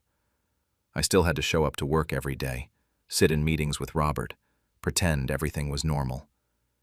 He'd make his usual condescending comments and I'd nod and take notes. Meanwhile, I was systematically copying every financial document I could access. I found an old laptop of my grandfather's that still had login credentials saved for the company's banking portal. Every night after work, I'd download statements, match them with internal records, document every discrepancy. The transfers to Robert's account followed a pattern, always just under the threshold that would trigger automatic audit flags, always during months when other large expenses could provide cover. But I needed more than just numbers. I reached out to Gloria, who'd been our accountant for 15 years before Robert forced her into early retirement 8 months after he took over. When I called her, she was quiet for a long moment before saying she wondered when someone would finally ask. She'd kept copies of everything. Every time Robert asked her to adjust a report or reclassify an expense, she'd documented it. She told me she'd gone to my Aunt Linda about it once, but Robert convinced Linda that Gloria was confused, getting too old for the job. I also talked to Miguel, our facilities manager, who'd been present for several conversations where Robert had explicitly discussed moving money around before the quarterly reports. Miguel was hesitant at first, but when I showed him what I'd compiled, he agreed to write a statement. The hardest part was keeping this from my mom. She's Robert's younger sister, and despite everything, she still saw him as her big brother who stepped up after my dad left when I was a kid. I knew if I told her, she'd either try to handle it quietly or accidentally tip Robert off. 3 months into my investigation, Robert announced he was planning a big celebration for his 60th birthday. He wanted to make it a company event, invite all the shareholders and employees, make it this grand affair. And then he told me privately, with this smug smile, that he was planning to announce his retirement at the party and name his son Derek as his successor. Derek, who'd worked at the company for exactly 8 months. Not me, who'd been there for years. Not any of the other family members who'd put in the time. His son. That's when I knew exactly when to release everything. I spent the final 2 months preparing the report. 73 pages with bank statements, emails, testimony from Gloria and Miguel, and a timeline showing exactly how much Robert had diverted and when. I had our family lawyer review it, someone Robert didn't know I'd been in contact with, and confirmed that yes, this was fraud. The party was scheduled for a Saturday evening in mid-September. I timed the emails to go out at 7:45 p.m. Dinner would be served around 7, and Robert's toast was scheduled for 8. I wanted everyone to receive the report right before he stood up to speak. The recipient list included every single shareholder, all my aunts and uncles, my mom, several cousins, Robert's wife Catherine, both his kids, the board members, and our external auditor. I went to the party, wore a suit, smiled, made small talk. At 7:43, I was standing near the bar when I saw my Aunt Linda pull out her phone. Then my cousin Marcus. Then Catherine. I watched their faces change as they started reading. Robert was by the podium talking to Derek, completely oblivious. At exactly 8, he walked up with this huge smile, glass of champagne in hand, ready for his moment. That's when Catherine stood up and said, loud enough for everyone to hear, that they needed to talk right now. The look on his face when he realized everyone was staring at him with anger and shock instead of celebration, that's something I'll never forget. The party didn't end so much as collapse. Robert tried to play it off at first, saying there must be some misunderstanding, that we could discuss this later. But my Aunt Linda stood up and started reading sections of the report out loud. The transfer amounts, the dates, the fake invoices. His son Derek was crying. Catherine had gone completely pale and wouldn't look at him. My mom figured out I was behind it pretty quickly. She found me by the bar and just asked if this was me. I nodded. She didn't say anything else, just walked away. Robert left within 20 minutes. Catherine refused to go with him. The rest of us stayed, and what was supposed to be a celebration turned into this emergency family meeting right there in the country club ballroom. People were angry, at Robert, but also at me for the timing. My Uncle Paul said I'd humiliated the family in public. My Aunt Linda said someone needed to contact a lawyer immediately. By Monday morning, an emergency board meeting was called. Robert tried to deny everything, claimed I'd fabricated documents and had some personal vendetta. Then Gloria showed up with her own records, and Miguel confirmed his statement, and the external auditor said they'd been trying to flag these discrepancies for months, but Robert had blocked their access. The board suspended him immediately and launched a full investigation. It took 3 weeks for the auditors to go through everything. Their report was even worse than mine. Turned out Robert had taken closer to $1.2 million over the years, and there were some questionable deals with suppliers that looked like kickback schemes. He was formally removed from the board by the end of October. The company filed a civil suit to recover the stolen funds. Robert had to sell his house, his vacation property, and liquidate most of his retirement accounts to pay restitution. Catherine filed for divorce. Derek stopped working at the company. The business itself is actually doing better now. The board brought in a professional CEO from outside the family, someone with actual credentials and no personal agenda. I'm still in operations, and there's talk about me joining the board in a few years. Profits are up, because when money isn't being siphoned off illegally, there's more to reinvest and distribute. But my family is fractured in ways I didn't fully anticipate. My mom eventually came around. She was hurt I didn't tell her, but she understands why I did what I did. Some cousins won't talk to me, though. They think I should have handled it privately, that airing everything publicly was cruel and unnecessary. Robert sent me one email about a month after everything went down. Just 2 sentences, saying he hoped I was proud of myself and that I'd destroyed my own family. I haven't responded. I don't know what I'd say. Here's what keeps me up at night sometimes. Was exposing him at his birthday party the only way to make sure justice happened? Or did I do it that way because I wanted him to feel the same humiliation he'd made me feel? I told myself I was doing the right thing. For the family, for the business, for everyone he'd stolen from. And I do believe that's true. But I also can't deny there was a part of me that wanted him to feel exposed, to have his carefully constructed image shattered in front of everyone he'd been lying to. Some relatives say I'm a hero who saved the family business. Others say I'm vindictive and cruel. The company is healthier, the theft has stopped, and justice was served.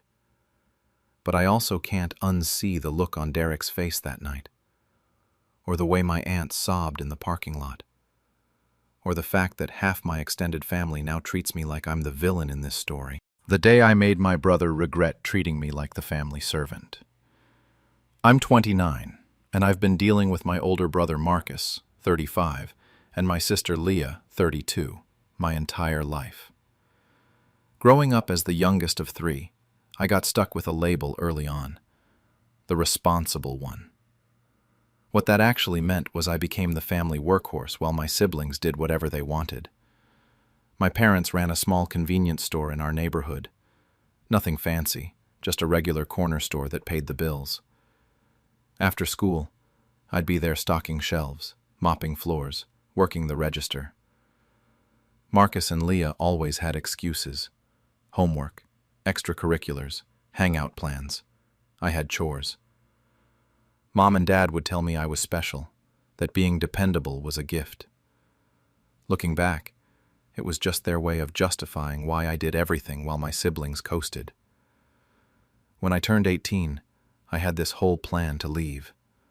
College applications ready, apartment listings saved. Then Dad got diagnosed with cancer. Mom needed help with the store and taking care of him. So I stayed. Told myself it would be temporary, just until things stabilized. That temporary situation lasted 6 years. Dad died when I was 24. Mom had a heart attack 2 years after that. I went from planning my escape to planning funerals. The store became our inheritance, equal 3-way split according to the will. But at the lawyer's office, Marcus immediately started talking about how he had his MBA, how he understood business, how he should be the one managing everything. I was exhausted and grieving, so I just agreed. Leah had moved 3 states away with her husband by then. She signed her portion over to Marcus and me, wanted nothing to do with it. So it became 50-50, just the 2 of us. Except it wasn't really 50-50. Marcus managed things, which apparently meant showing up twice a week to check the books and take money. I did everything else. Opening at 6 in the morning, closing at 10 at night. Inventory, vendors, customer complaints, all of it. Same stuff I'd always done, except now I was doing it alone. When I asked about my share of the profits, Marcus would say we needed to reinvest, or wait until things were more stable. He was my brother, and he had the business degree, so I believed him. This went on for 3 years. Last October, I was in the storage room organizing a delivery when I heard Marcus out front with some friends he'd brought by. I was about to come say hi when I heard him mention my name. He was laughing, telling them how I basically ran the whole store, but I was too dumb to actually own anything. How I didn't understand contracts or business. How the store was basically his now. His friends laughed with him. I just stood there, holding a box of chips, feeling like someone had kicked me in the chest. Too dumb to own anything. After I'd given up everything to keep this place running. After I'd worked myself to exhaustion while he collected checks and took vacations. I didn't go out there. Didn't confront him or make a scene. I walked out the back door, sat in my car, and started planning exactly what I was going to do about my brother. I didn't sleep that night. Just kept replaying every conversation where Marcus brushed me off, every double shift I worked while he was out with his wife, every time he treated me like an employee instead of a co-owner. By morning, I knew what I had to do. I started documenting everything. 3 years of receipts I'd been filing away like always, bank statements showing Marcus's deposits, text messages where he'd tell me to handle the store while he went on vacation. I found emails between him and vendors where he'd negotiated deals without telling me. I also started recording our conversations on my phone. Just casual check-ins where he'd let things slip, admitting he'd moved funds around, or talking about quarterly profits I'd never seen. While digging through old paperwork, I found something interesting. When Mom died, she'd had a small life insurance policy that got split 3 ways. Leah and Marcus took theirs immediately. Mine went into an account I'd barely touched because I was too busy with the store. About $40,000 just sitting there. Marcus had apparently forgotten it existed. For 2 months I played normal, showed up for my shifts, smiled when Marcus came by, acted like nothing had changed. Meanwhile, I kept gathering evidence. I started noticing things I'd been too tired to catch before. The register would show $8,000 in sales for a week, but Marcus's deposit slips only showed $5,000. I began keeping my own set of records, duplicates of everything. January came around, tax season. Marcus used the same accountant our parents had used, a guy named Richard. I called Richard privately and asked to meet. Brought him everything I'd collected. The unreported income, the cash Marcus was pocketing, the fact that I'd worked full-time for 3 years without being paid as an employee or getting my ownership share. Richard went pale looking through it all. Said it was tax fraud and wage theft. Said he had to report it. I told him to do whatever he needed to do. 2 weeks later, an IRS auditor showed up at the store. Then someone from the State Labor Board. Marcus called me over and over, left voicemails screaming about betrayal and family loyalty. I deleted every single one without listening all the way through. The investigation took about a month. They found everything. Years of underreported income, even some stuff from before Mom died that I hadn't known about. No payroll records for me despite me working full-time. Marcus had been treating the business like his personal bank account, and he'd gotten sloppy about hiding it. The business got seized in March. Marcus's accounts were frozen. He owed back taxes, penalties, and fines that added up to more than the store was even worth. They forced a sale of everything to cover part of what he owed. I came out clean. No salary meant no tax liability on my end, and that $40,000 from Mom was in a separate account, completely untouched.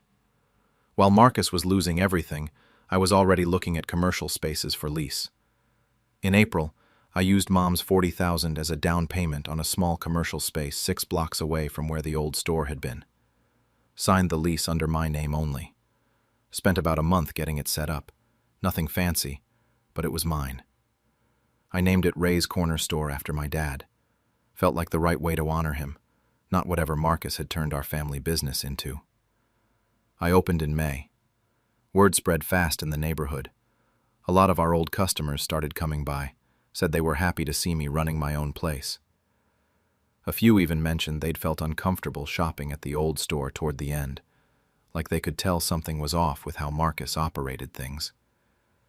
That was validating in a weird way. Marcus showed up about 2 weeks after I opened. Just walked up to the door like he had every right to be there. I was behind the counter and I just stared at him. Didn't say anything, didn't move. He stood there for maybe 30 seconds, then turned around and left.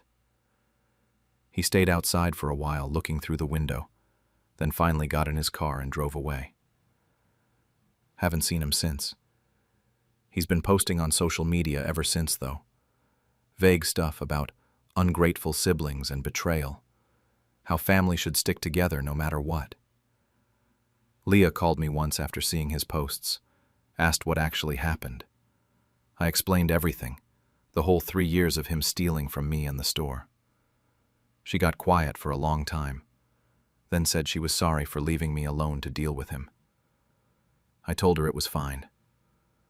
I'm still not sure if I meant that. Marcus's wife divorced him in July.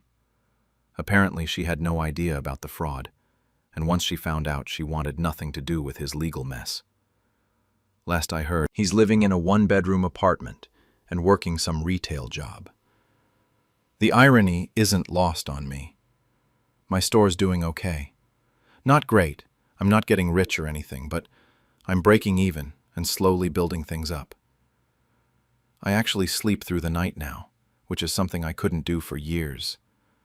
No more anxiety about Marcus showing up to take money. No more wondering if I'm being taken advantage of.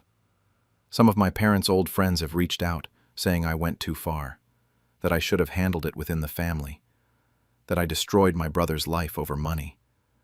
My aunt called me vindictive, said Mom and Dad would be ashamed of what I did. That one stung more than I want to admit. But here's the thing I keep coming back to. Marcus looked me in the eye for 3 years and stole from me, called me too dumb to own anything while I was in the next room, turned everything our parents built into his personal scam. I didn't destroy his life. He did that himself by committing fraud. I just stopped letting him destroy mine. Some days I feel completely justified. Other days I wonder if I should have confronted him first, given him a chance to make things right before involving the authorities. I don't really know if there's a right answer to that. The day I turned my cousin's entitlement into her own downfall. I, 31, have been dealing with my cousin Rachel, 28, for my entire life, and I've finally reached my breaking point. In my family, Rachel has always been the golden child. Her parents are loaded and have bailed her out of every mess she's ever gotten herself into. Meanwhile, I'm the quiet one. Steady office job, pay my own bills, never cause drama. Rachel constantly posts on Instagram about her perfect life, showing off designer bags and exotic trips, but I know for a fact most of it's funded by her parents. She once borrowed $2,000 from me for what she called an emergency, then showed up the next week with a new Gucci purse. When I asked about the money, she told me she'd pay me back when she could. That was 3 years ago. Every time I brought it up, the family would say the same thing. That's just Rachel. You know how she is. 3 months ago, my grandmother passed away after a short battle with pneumonia. At the will reading, I found out she'd left her entire jewelry collection to me. Victorian-era pieces, an Art Deco bracelet, and the centerpiece, a diamond necklace from the 1940s. Rachel stood up in the middle of the reading, face bright red, and started yelling that my grandmother had promised her that necklace. She accused me of manipulating Grandma when she was sick and vulnerable. I didn't say anything. I just took the jewelry box and left. The weeks after were brutal. Rachel sent me nasty texts almost daily and posted vague Instagram stories about snakes in the family. My aunt called me crying, asking if I'd consider just giving Rachel the necklace since she was so heartbroken. Other family members started reaching out too, suggesting I share the jewelry to keep the peace. I stopped responding to most of them. 2 weeks after the funeral, I was getting ready for work and went to grab a pair of earrings from my jewelry box. The diamond necklace was gone. I tore apart my apartment looking for it, checking every drawer and corner. Then I remembered. Rachel had been over the week before for a family dinner I'd hosted. She'd asked to use the bathroom and was upstairs alone for almost 15 minutes. I hadn't thought anything of it at the time. I didn't call her out right away. Instead, I documented everything. I took photos of the empty jewelry box and pulled out the inventory list from my grandmother's estate. Then I texted Rachel casually, asking if she'd seen the necklace because I couldn't find it anywhere. Her response came back quick. Nope. Maybe you misplaced it. That's what happens when you hoard everything. The shrug emoji at the end made my blood boil. 1 week later, I got invited to my aunt's birthday dinner at some upscale restaurant downtown. I almost didn't go, but Rachel's brother convinced me the family needed to move past the drama. I showed up, and the whole family was there. Then Rachel walked in late, wearing a black dress and my grandmother's diamond necklace around her neck. The family split into camps pretty much immediately. My aunt's side said I was vindictive and cruel, that I was destroying the family over material objects. But some of my cousins quietly messaged me with support. One admitted Rachel had stolen her iPad in college and her parents made her drop it. Another said Rachel had stolen his credit card info and bought stuff online. Suddenly, everyone had a story about something Rachel had taken. Rachel started her social media campaign right away. Daily posts about fake family members and people who smile in your face then stab you in the back. Her friends flooded the comments with support, telling her she deserved better. She never once mentioned what actually happened. I didn't respond to any of it. I didn't post anything. I just stayed silent. It's been 4 months since that dinner. Rachel took a plea deal. No jail time, but she's got probation, community service, and a record now. She had to pay court fees and restitution.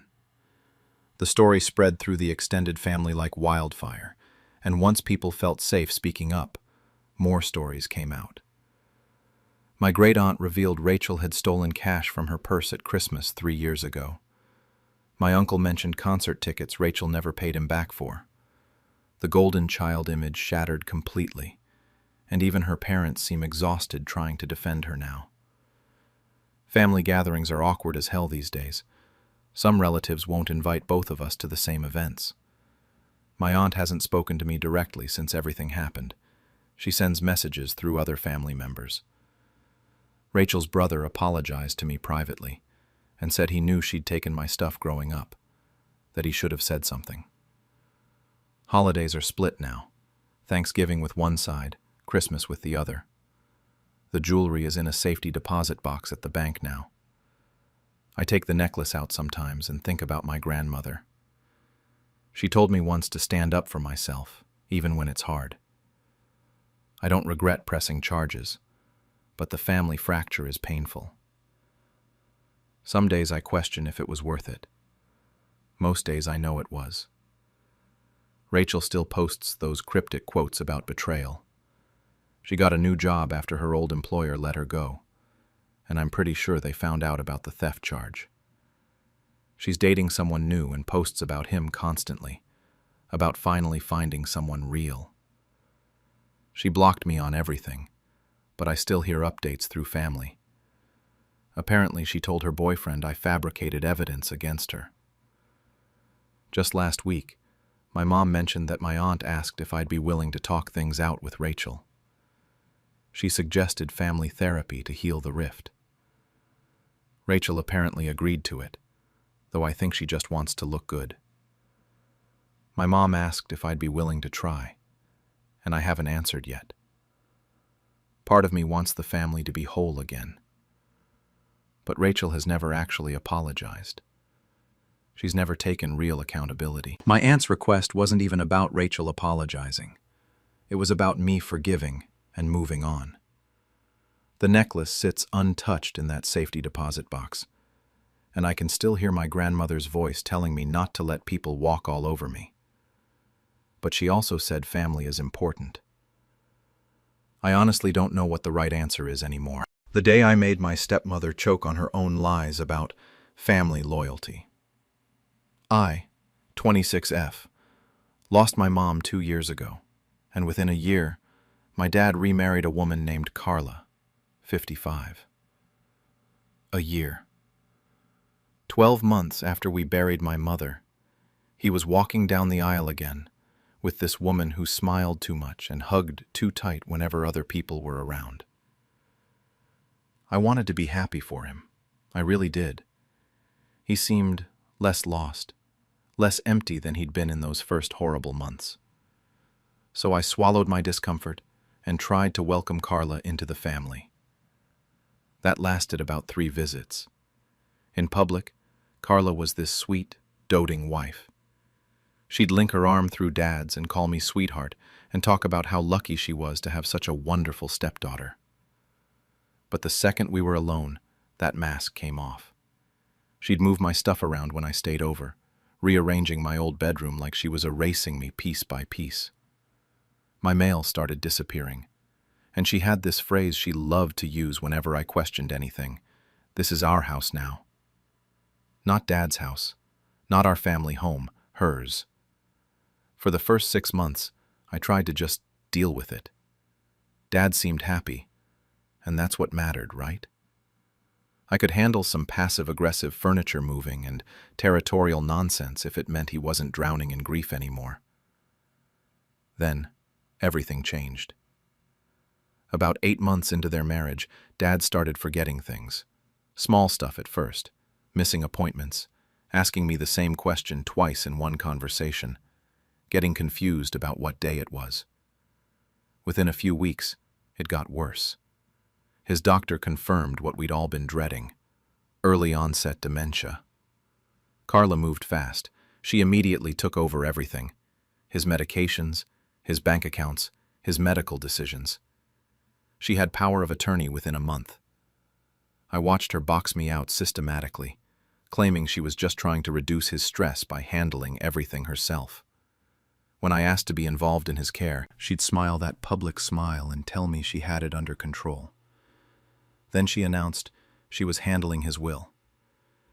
She sat me down one afternoon and explained that she just wanted to protect the family, make sure everything was organized properly, given Dad's condition.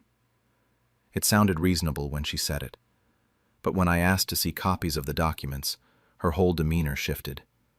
She got defensive, almost angry, said I was being paranoid and disrespectful, that I clearly didn't trust her to do right by my own father. I let it go for maybe a week, but something felt wrong, really wrong. Then Dad said something that made my blood run cold. I was visiting, helping him with lunch, and he mentioned casually that Carla told him I didn't want to be in the will anymore, that I'd said I was fine and didn't need anything from the estate. I never said that. I never even hinted at anything like that. That's when I knew. Carla wasn't protecting the family. She was protecting herself, and she was using my father's declining mind to do it. I called his lawyer the next day and made an appointment. I didn't tell Carla. I didn't tell anyone. I just knew I needed to find out what she'd really done. The lawyer's office was downtown, same place Dad had used for 20 years. Mr. Patterson remembered me from when I was a kid. He looked relieved when I walked in, which should have been my first clue that something was seriously wrong. He didn't waste time. There was a new will. Carla had brought Dad in about 2 months prior, right after the dementia diagnosis became official. The new will named her sole beneficiary of everything: the house, the accounts, Dad's retirement funds. Everything. I was mentioned once, in a single line that said I'd declined any inheritance. Mr. Patterson said he'd had concerns. Dad seemed confused during the signing, kept asking why they were there. But Carla insisted everything was fine, that they'd discussed it thoroughly at home. She had all the right paperwork, power of attorney. Everything looked legal on the surface. But something felt off to him, and he'd been sitting on those doubts ever since. I told him what Dad had said to me, about Carla claiming I didn't want anything. Mr. Patterson just nodded slowly, like he'd been waiting for this confirmation. Over the next 2 weeks, I built a case. I started recording my conversations with Dad, always asking his permission first, always making sure he understood. He was still lucid enough in moments to be very clear about his intentions. He'd never wanted to change the will. He didn't remember signing any new documents. He kept asking me why Carla told him we needed to update things. I also started noticing other stuff. Money moving around in accounts I could still access through old shared passwords. Credit cards opened in Dad's name that he didn't know about. Carla had been busy. Mr. Patterson and I worked together quietly to refile the original will. The real one, from before Carla entered the picture. We had enough evidence to show Dad's mental state had been exploited, that the new will was invalid. But we kept everything silent. No confrontation, no dramatic accusations. We just let the legal process move forward while I pretended everything was normal around Carla. Those weeks were the hardest part. Sitting at dinner with her while she played concerned wife, acting like I didn't know what she'd done. Watching her control every aspect of Dad's life while I waited for the legal system to catch up. Dad passed away on a Tuesday morning. The dementia had progressed faster than anyone expected. I was devastated. But underneath the grief was this burning anger that Carla had stolen the last months of his life from me. 3 days after the funeral, Carla organized this massive celebration of life. She rented out a banquet hall, invited everyone Dad had ever known, spent thousands on catering. She played the grieving widow perfectly, talking about preserving his legacy and honoring his memory. She even gave a speech about how she planned to use the inheritance to establish a scholarship in his name. I stood there, listening to her lie to a room full of people who had no idea what she'd done. That's when Mr. Patterson walked in. He wasn't invited. Carla's face went pale the second she saw him heading toward the microphone. He apologized for the interruption, then announced he needed to read the official will as executor of the estate. The room went completely silent, and Carla knew. I saw it in her eyes. She knew exactly what was about to happen. Mr. Patterson read through the will clearly and slowly. Primary beneficiary, me. Executor of estate, Me. The house, the retirement accounts, everything Dad had worked for his entire life, all left to his daughter, just like he'd always intended. Carla's face went from pale to red to completely white in about 30 seconds. She tried to interrupt, stammering something about a mistake, about updated documents. Mr. Patterson just kept reading. When he finished, he mentioned that any contested documents would be investigated for potential fraud. You could hear people shifting in their seats. Someone near the back whispered, "Oh my God," loud enough that it carried across the room. Carla looked around at all these guests, all these people who'd just heard her get exposed, and I watched her realize there was no coming back from this. She grabbed her purse and left without another word. Half the room was staring at me. The other half was already pulling out their phones. The next morning, her lawyer called mine. She was filing a lawsuit, claiming the original will was invalid, that Dad had clearly wanted to provide for his wife. But here's the beautiful irony. Her forged will, the one with Dad's shaky signature from when he was barely coherent, that became evidence against her. Mr. Patterson had already flagged it for investigation. Suddenly, she wasn't just fighting a civil case. She was looking at potential fraud charges and elder abuse. The family split pretty quickly after that.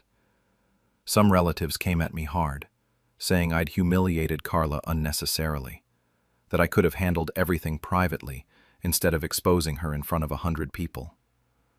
My aunt called me vindictive. My cousin said I was just as bad as Carla for making a scene at what was supposed to be a memorial. Others reached out to say they'd always suspected something was off about her, that they were glad someone finally stood up to her. But even their support felt hollow somehow. It's been 2 months now.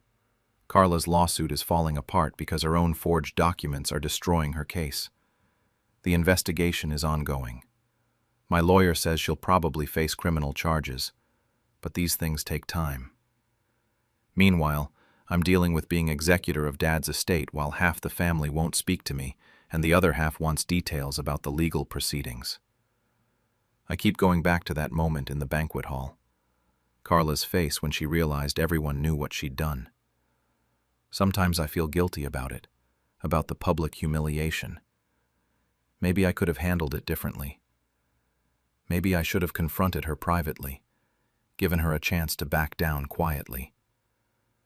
But then I remember what she did. She tried to erase me from my own father's life. She exploited his dementia to steal everything he'd built. She lied to him, manipulated him, and probably hastened his decline with her control and isolation tactics. Some relatives say I went too far, that family loyalty should have meant handling this behind closed doors. But Carla understood loyalty just fine. She was loyal to herself and her bank account. Maybe the truth needed an audience. Maybe that's the only way people like her ever actually face consequences. I still don't know if I made the right choice. But it's done now, and I can't take it back. The evening I taught my entitled mother-in-law that my marriage wasn't hers to control. I'm a 33-year-old woman, married to Daniel for 3 years now, and his mother Linda has decided from day one that I'm her competition instead of her daughter-in-law. We're talking about someone who shows up unannounced with groceries because Daniel looks thin, criticizes how I cook, and constantly calls me by his ex-girlfriend Rachel's name. Every time Daniel just brushes it off with the whole, "that's just how she is," excuse like that makes it okay. The first 2 years weren't terrible because we lived in a small apartment, and there wasn't much for her to mess with. She'd make her comments and we'd lock the door behind her. But everything changed 6 months ago when we bought our first house. It was a fixer-upper, nothing fancy, but it was supposed to be our space. Linda immediately offered to help with renovations, and Daniel thought it was sweet.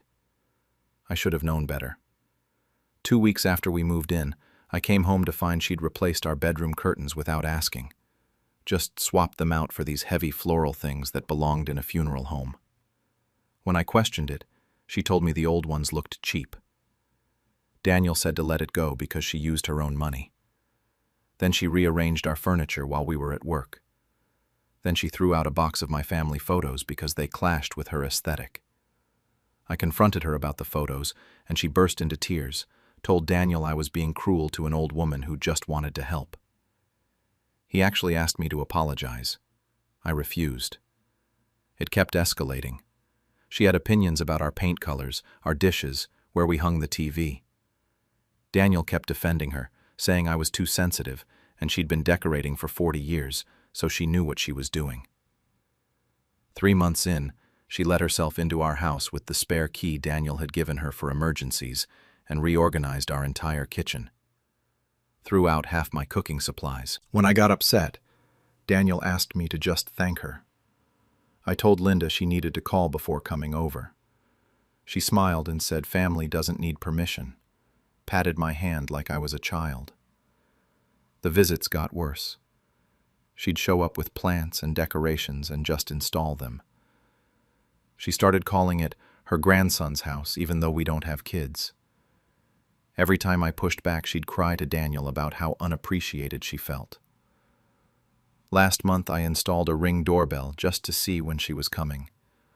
I'd watch her try the door before knocking because she had that key, and she wasn't afraid to use it. 2 weeks ago, Daniel and I both worked late. We got home around 7, exhausted, and opened the door to the smell of paint. Our living room was completely different. The gray walls we'd chosen were now beige. Our sectional sofa that we'd saved up for was gone, replaced with this stiff, formal couch from Linda's house. She'd rearranged everything, taken down our artwork, replaced our coffee table. Linda was standing there looking proud, going on about how she knew we were too busy to make the place look nice, so she'd taken care of it. She'd been in our house all day, alone, redecorating without permission. When I asked how she got in, she held up the spare key and smiled. That's when I snapped. I didn't yell. I didn't cry.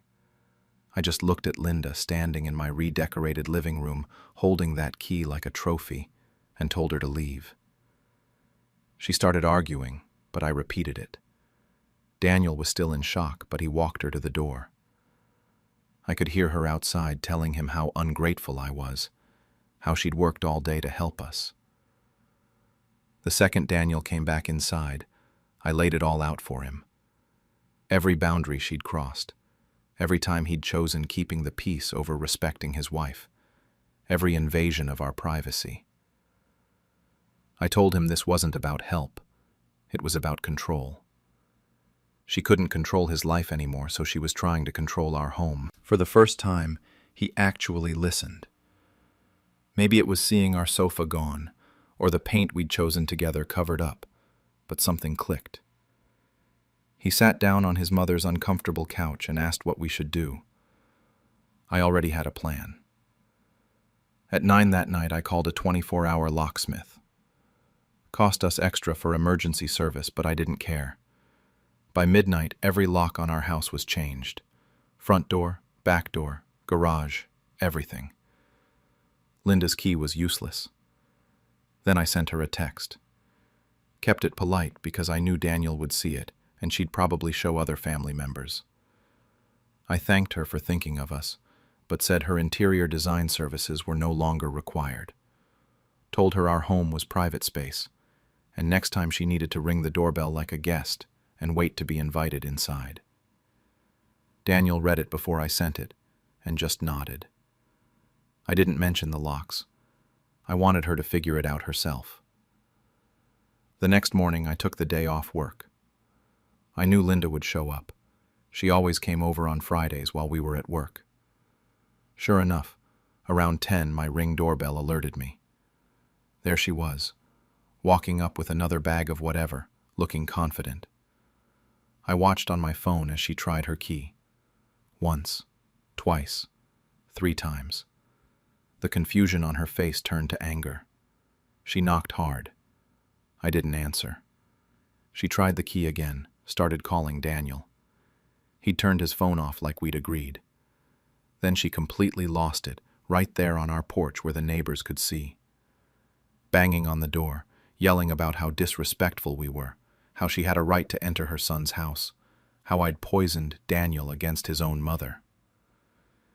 Mrs. Chen from next door came out to check if everything was okay. That made Linda even angrier. She stayed on that porch for 20 minutes, having a full meltdown before finally leaving. I saved the footage. When Daniel got home, I showed him the video. He watched his mother's tantrum in silence. Then he said something I'd been waiting 3 years to hear. This isn't normal. This isn't loving behavior. This is control. That weekend, Daniel called his mother and told her the locks were changed, explained she wouldn't be getting a new key, wasn't allowed to enter without permission, and the redecorating was unacceptable. She cried and guilt-tripped and tried every manipulation tactic. He held firm. She demanded her couch back. Daniel said she could have it once we replaced the one she'd donated without asking. She said we'd have to bring it to her. He said no, she could arrange pickup. She hung up on him. It's been 2 weeks since the lock incident. Linda hasn't visited once. Instead, she's decided we owe her an apology before she'll ever set foot in our home again. She sent Daniel this long text listing everything she'd done for us, all the time and money and effort, and said until we both apologize for embarrassing her and changing the locks without warning, she considers herself unwelcome. Daniel showed me the message, and I told him the truth. I'm not apologizing for protecting our marriage and our home. He agreed. He sent back a short message saying we love her but the boundaries stand, and she's welcome to visit any time as a guest with notice, but the apology isn't happening. Linda's response was to block both of us on social media and tell extended family that I've turned her son against her. Some relatives believe her version. Some have reached out to say they understand. Most are staying out of it, which is honestly fine with me. Our house feels different now, though. It actually feels like ours. I can come home from work without wondering if Linda's been there rearranging things. Daniel doesn't make excuses for her anymore. We painted the bedroom whatever color we wanted. We bought new furniture without anyone's input. It's peaceful, in a way it never was before. We still have her couch in our living room because we haven't saved enough to replace our sectional yet. Every time I look at it, I'm reminded of what she did, but also what we did. We chose each other and our marriage over keeping the peace at any cost. Daniel seems lighter somehow. He admitted last night that he'd always felt torn between his mother's expectations and our relationship. And now that the choice has been made clear, it's actually a relief even though it's painful. He misses his mom, but he doesn't miss walking on eggshells or mediating between us. Some family members keep telling us we should be the bigger people and apologize just to restore the relationship. They say she's getting older and will regret this someday.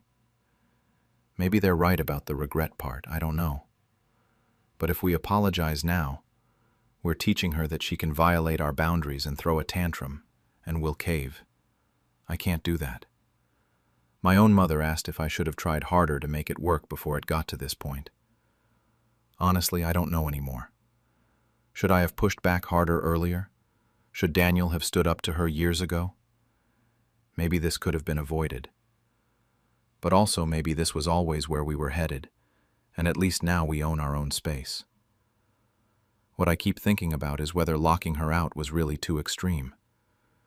After months of someone invading your privacy, disrespecting your choices, treating your home like their personal project, what else were we supposed to do? And if we'd apologized and given her another key, would anything actually change? Or would we just be right back here in 6 months after she'd crossed 10 more boundaries? I guess we'll never know because we're not finding out. The moment I made my stepfather's secret collapse in front of everyone. I, 21, have been living with my mom, 45, and my stepfather, Victor, 48, for the past few months.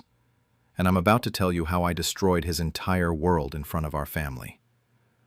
My mom married Victor when I was 16. He seemed like a decent guy at first, charming, successful, always knew the right thing to say.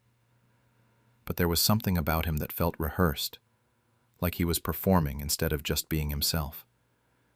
At 16, I couldn't really put my finger on it, so I just kept my distance and went off to college when I turned 18. Behind closed doors, though, Victor treated me like I was some kind of intruder in my own home. Not abusive or anything dramatic, just cold, like I was a temporary inconvenience he had to tolerate. My mom never seemed to notice, or maybe she did and just didn't want to deal with it. I don't know. Fast forward to a few months ago. I turned 21, and my mom convinced me to move back home to save money while I figured out my next steps. Victor played supportive during the conversation, but I could see it in his eyes. He wasn't happy about it. I agreed anyway because honestly, I was worried about my mom. Every time I'd visited over the past few years, she seemed more tired, more withdrawn, like someone had dimmed her light. Within the first week of moving back, I realized what was actually happening. My mom had lost contact with all her friends. When I asked her about Sarah, her best friend from work, she got uncomfortable and said they drifted apart. Then I asked about her book club. Same thing. Her sister told me later that Victor had convinced my mom that her friends were toxic and took advantage of her generosity. But it was worse than that. Victor controlled everything. He monitored her phone, had access to all her bank accounts, and made decisions about where she could work. She'd wanted to take a promotion last year, but Victor said the hours wouldn't work for their schedule. She turned it down. The woman who raised me to be independent and strong had become someone who asked permission to buy groceries. I tried talking to Victor about it one night when Mom was at her part-time job. I kept it calm, just suggested maybe Mom would benefit from having more autonomy, seeing her friends again. He stared at me for a long moment, then told me to mind my place. Said I didn't understand their relationship and that my mom was lucky he hadn't left her yet, considering all her issues. That was it. That was the moment I stopped trying to reason with him and decided to just watch. Victor went on a lot of business trips. He'd brag about them when he got back. Expensive dinners, luxury hotels, important clients. But the details were always vague. He'd also come home with expensive clothes and gadgets, but my mom never saw any extra money. When she asked about it once, he told her he had a separate business account and she wouldn't understand the finances. One night, about 3 weeks after I moved in, I was using our shared laptop to apply for jobs. Victor had forgotten to log out of his personal email. I know I should have just logged him out and moved on, but something made me pause. I saw a search in his browser history for apartment listings in a city about 45 minutes away. That's when I decided to start digging. I spent the next 3 weeks documenting everything I could find. Victor was careless with technology, in that way older people sometimes are. He'd save passwords, leave accounts logged in, never clear his history. His personal email was still open on the laptop, so I went through it. Found a secret email account he used for what he probably thought were private things. There were wire transfers to a bank account my mom definitely didn't know about. Regular payments for rent on an apartment in Henderson, the city, 45 minutes away. And messages. So many messages to a woman named Lisa. Not affair messages exactly, more like regular life messages. Reminders to pick up groceries, complaints about his day, pictures of what he made for dinner. Like they were living together. Then I found his phone unlocked one morning. He'd left it on the kitchen counter when he went to shower. I had maybe 10 minutes. Went straight to his photos and there it was. Pictures of Victor with another woman and 2 young kids at a park. The kids called him Dad in a video. There were dozens of photos. Birthday parties, holidays, regular weekends. I cross-referenced the dates with his calendar. Every single one matched up with his supposed business trips. Victor didn't have a second life on the side. He had a whole other family.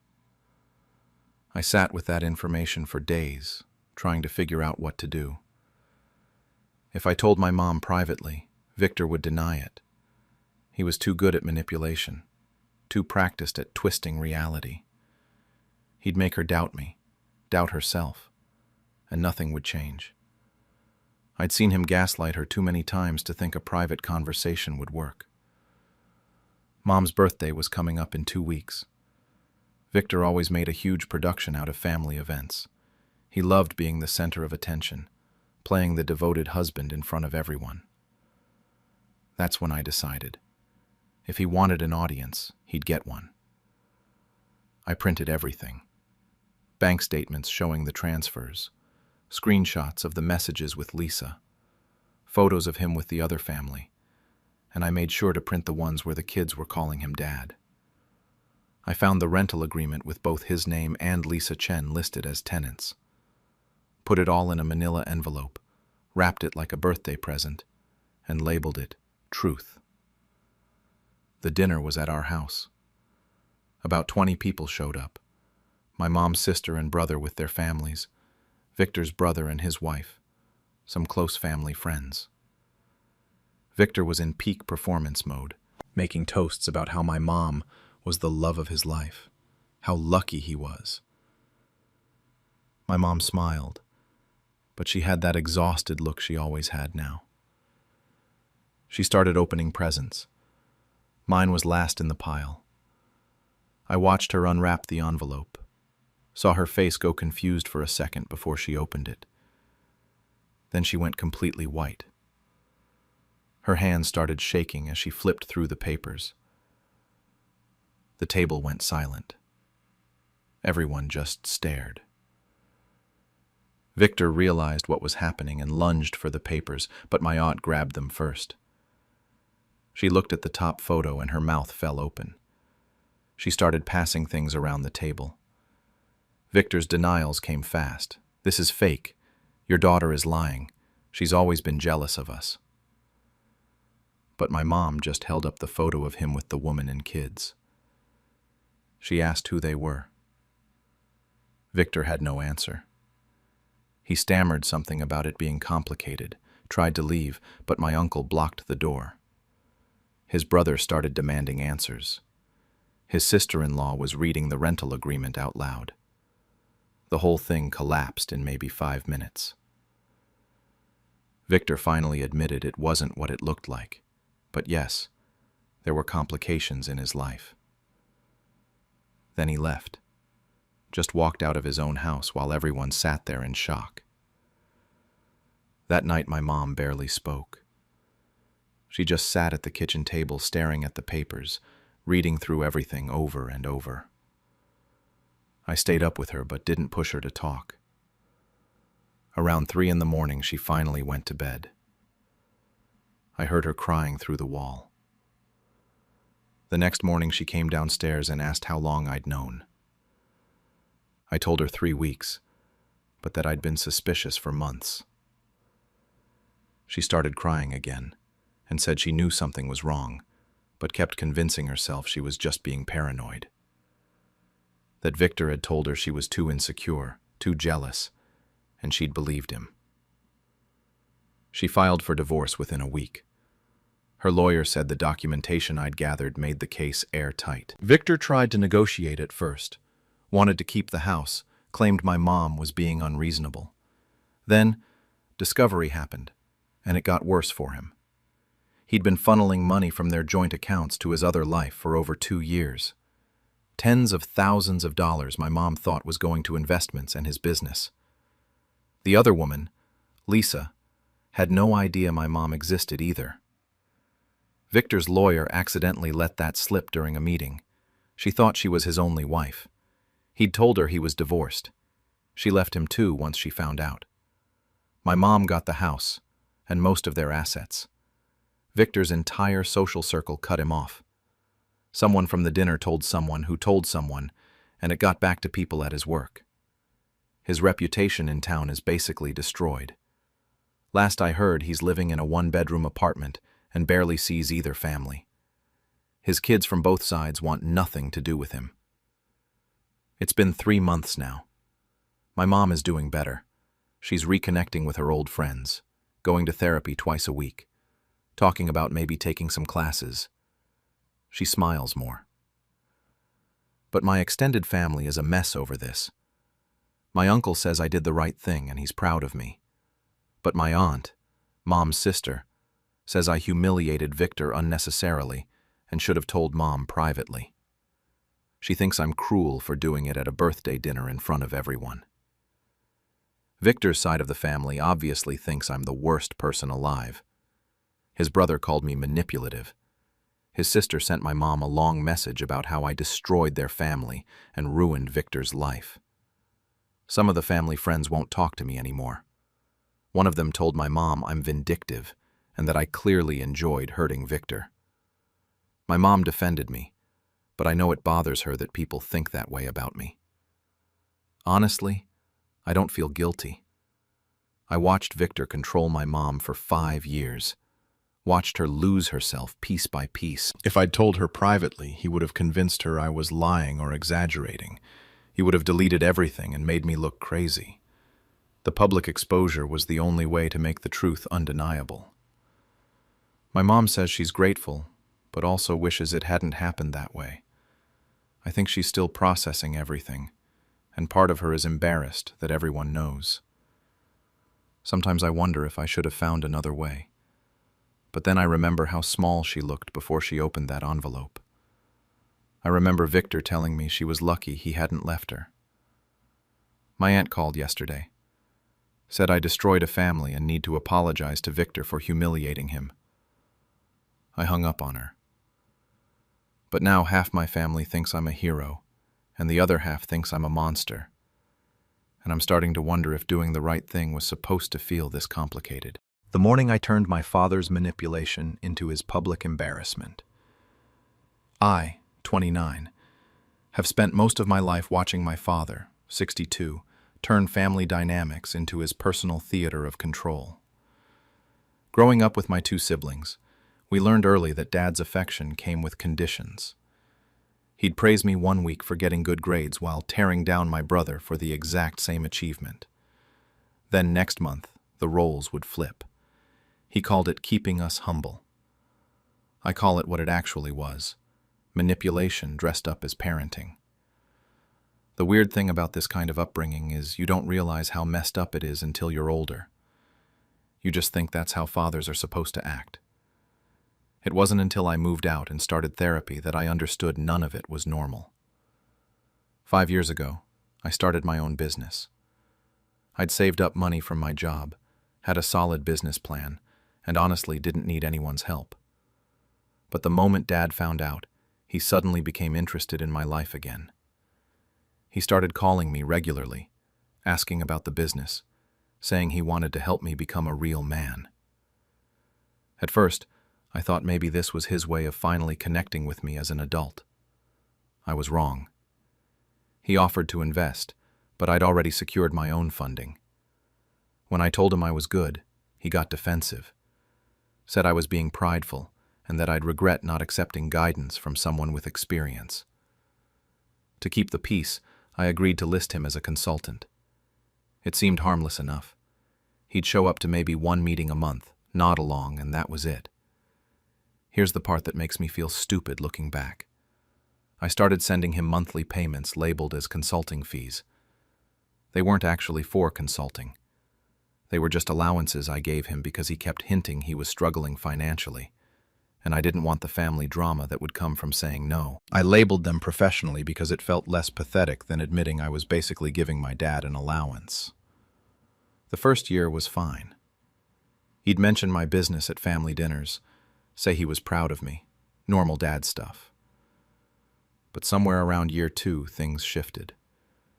He started taking credit for my success. At Thanksgiving, he told my uncles that he'd taught me everything I knew about business. At Christmas, he explained to my cousins how his guidance was the reason the company was doing so well. I let it slide, because contradicting him would have caused a scene. Then he escalated. I started hearing from relatives that Dad was telling them I was ungrateful, that I was burning through his investment money, that he was basically funding my lifestyle. None of it was true. but he was convincing. A few family members even called me to lecture me about respecting my father's generosity. The breaking point came 4 months ago. I was closing a deal with a potential investor, and during a casual conversation, the guy mentioned he'd spoken with my father at some event. Dad had told him he was the actual owner of my company, and that I was more of a manager he'd hired. The investor started asking questions about ownership structure that almost killed the entire deal. I had to pull out documentation proving the company was solely mine. That night, I made a decision. My company's 5th anniversary dinner was coming up in 2 months. Big event. All my partners and clients invited, plus family. I started gathering every receipt, every bank statement, every transaction record. If Dad wanted to perform for an audience, I'd give him the stage he deserved. The night of the anniversary dinner, I arrived early to do one final check on the presentation. My hands were shaking a bit as I loaded the slides onto the system. There was still time to back out, to just give a normal speech and let everything continue as it had been. But then I thought about that investor, about all the relatives who believed his lies, about my siblings who'd grown up in the same manipulative household. I left the presentation exactly as it was. Dad showed up looking proud, wearing a suit he'd probably tell people I bought him with company money. He worked the room like he owned the place, shaking hands with my business partners, introducing himself to clients. I watched him tell someone that this was his company's milestone, not mine. That sealed it for me. Dinner went normally. My brother sat next to me and squeezed my shoulder when I stood up to give the speech. He was the only one who knew what was coming. My sister was at another table with Dad, completely unaware. Mom looked happy, probably just glad the family was together for once. I started the speech with standard thank yous. Thanked my team for their dedication, my partners for taking a chance on the company, the clients for their trust. The room was warm. People were smiling. Dad was beaming at the head table like he'd won something. I could see him nodding along, probably thinking I was about to thank him next. Then I said I wanted to address something important about the foundation of the company. The screen behind me lit up with the first slide, the real investment timeline. The room got quiet in that way crowds do when they sense something unexpected is coming. I walked through it methodically.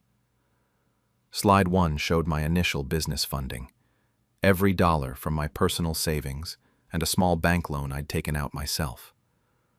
Slide 2 listed every payment Dad had ever received from the company, labeled as consulting fees, but with a note explaining they were actually monthly allowances I'd sent him to avoid family arguments.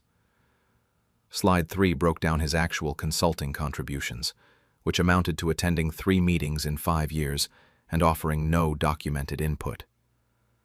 Slide 4 showed the bank statements proving I'd funded everything myself.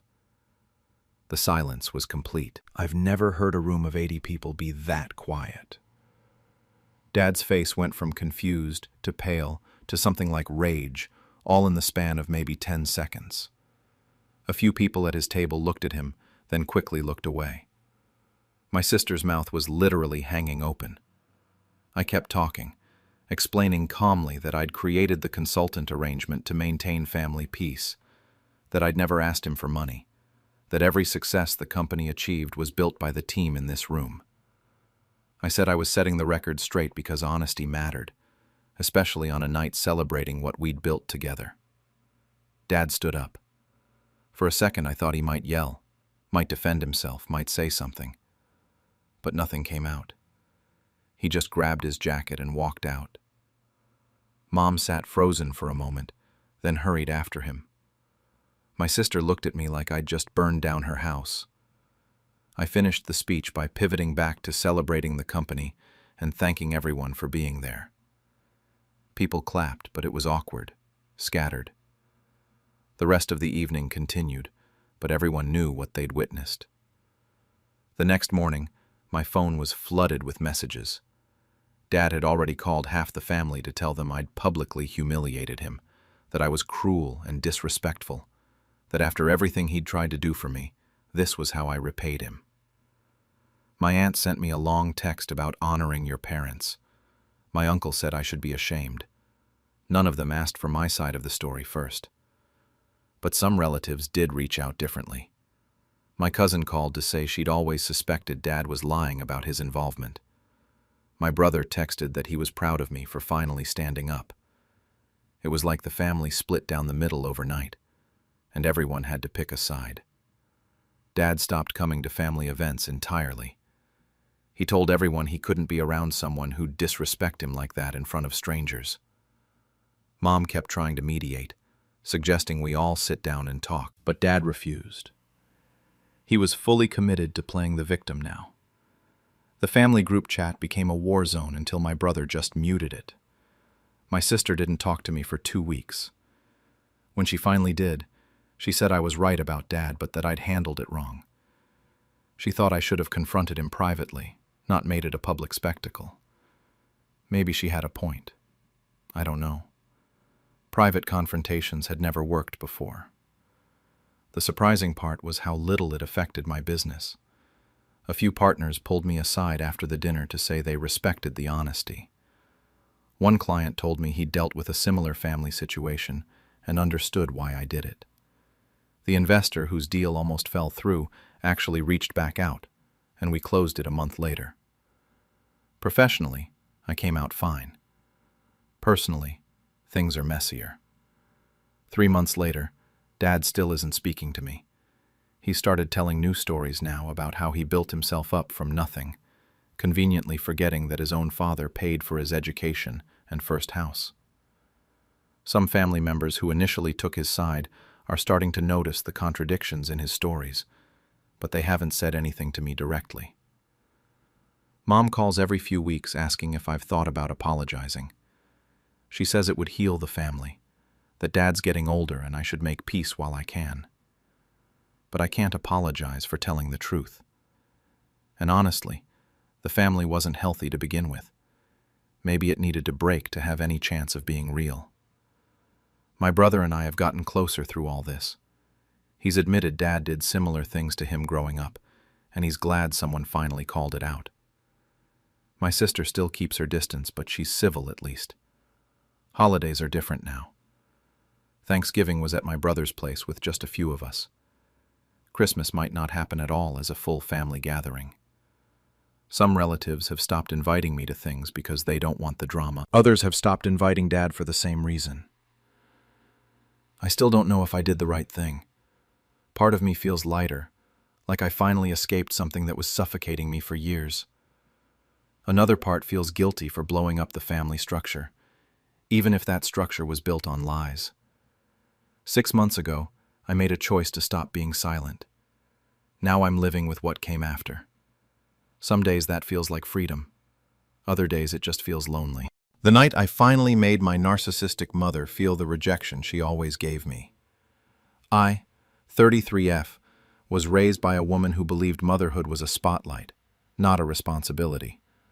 My mom, Linda, now 58. My parents divorced when I was 12, and honestly, I think my dad just couldn't take it anymore. She needed constant attention, constant praise, and if she wasn't the center of something, she'd find a way to make herself the victim until she was.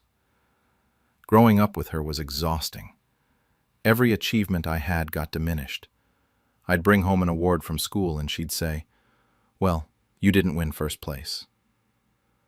I'd be upset about something, and she'd call me dramatic or tell me I was being too sensitive. Nothing was ever good enough, and somehow my feelings were always an inconvenience to her. I learned pretty early on that my role was to make her look good, not to actually be seen. When I got engaged to my now husband, Mark, last year, I was stupidly hopeful that maybe this would be different. Maybe she'd just be happy for me. Instead, she saw it as her next stage performance. Within days of telling her, she was already planning everything. She wanted to invite people I'd never even met. She had opinions about my dress before I'd even started looking.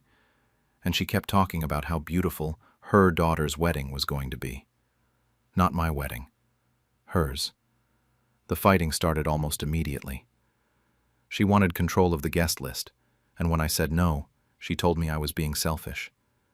She tried to come to every dress appointment, even when I didn't invite her. And when I finally found a dress I loved without her there, she cried to the rest of the family about how I'd excluded her from the experience. Then came the argument about who would walk me down the aisle. I wanted my dad. She said that would humiliate her in front of everyone and that I was choosing sides. I told her I wasn't choosing sides.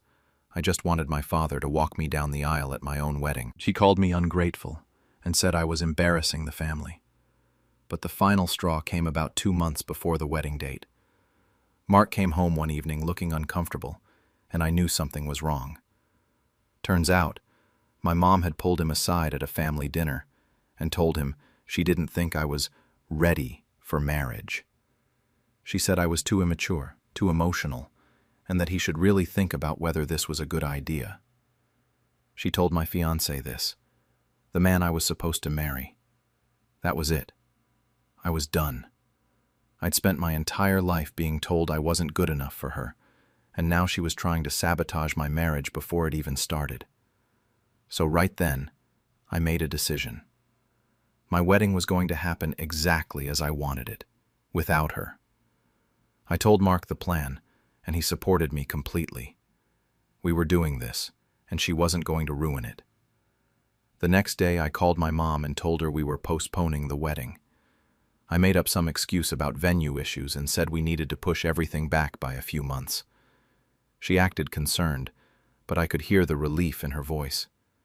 She probably thought she'd have more time to wear me down and get things back under her control. I let her believe it.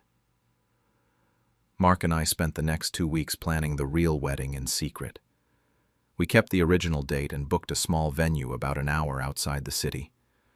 We invited 20 people total, our closest friends, my dad and his side of the family, and Mark's parents and siblings. That was it. No one who would run back to my mom, no one who would feel obligated to tell her. My dad knew what was happening, and he understood completely. He dealt with Linda for years before the divorce, so he got it. The wedding day itself was perfect. And I don't mean perfect like everything went flawlessly. I mean perfect because for the first time in my life, a major moment wasn't about managing my mother's feelings. I wasn't worried about her crying too loud during the ceremony or making a speech about herself at the reception. I wasn't anxious about her criticizing my dress or telling people I'd made poor choices. It was small, peaceful, and real. My dad walked me down the aisle, and I actually got to enjoy my own wedding. The weight I didn't even realize I'd been carrying just lifted. We posted a few photos on Facebook the next evening. I wasn't trying to rub it in her face, honestly. I just wanted to share our day like any normal person would. I didn't think about the fact that she'd see them. Maybe that was naive. She found out within hours. My phone started blowing up around 9 p.m. Missed calls, texts, voicemails. I didn't answer. Then my aunt called. Then my cousin. Then people I hadn't heard from in years. My mom had apparently called everyone in the family, sobbing about how I'd betrayed her and humiliated her. She was telling people she had no idea why I'd done this, that she'd been nothing but supportive, and that I was cruel and vindictive. When I finally listened to one of her voicemails, she was crying so hard she could barely speak. She kept saying I'd destroyed her, that I'd taken away her only daughter's wedding, that everyone was asking her what she'd done wrong and she didn't know what to tell them. She called me selfish and heartless. She said I'd embarrassed her in front of the entire family, and she'd never forgive me for this. But here's the thing. She genuinely believed she was the victim. She had no idea why I'd done it. In her mind, she'd done nothing wrong. All those years of tearing me down, all the control, the criticism, the manipulation, none of that registered for her. And that moment made me realize that she was never going to change. She was never going to see me as anything other than an extension of herself. The truth is, I just stopped letting her use my life as her stage, and she couldn't handle it. The calls and messages continued for about a week, then stopped completely. Radio silence. Part of me felt guilty. I'm not going to lie about that. She's still my mother, and cutting her out of my wedding was a big deal. But the other part of me felt lighter than I had in years. I didn't have to brace myself every time my phone rang.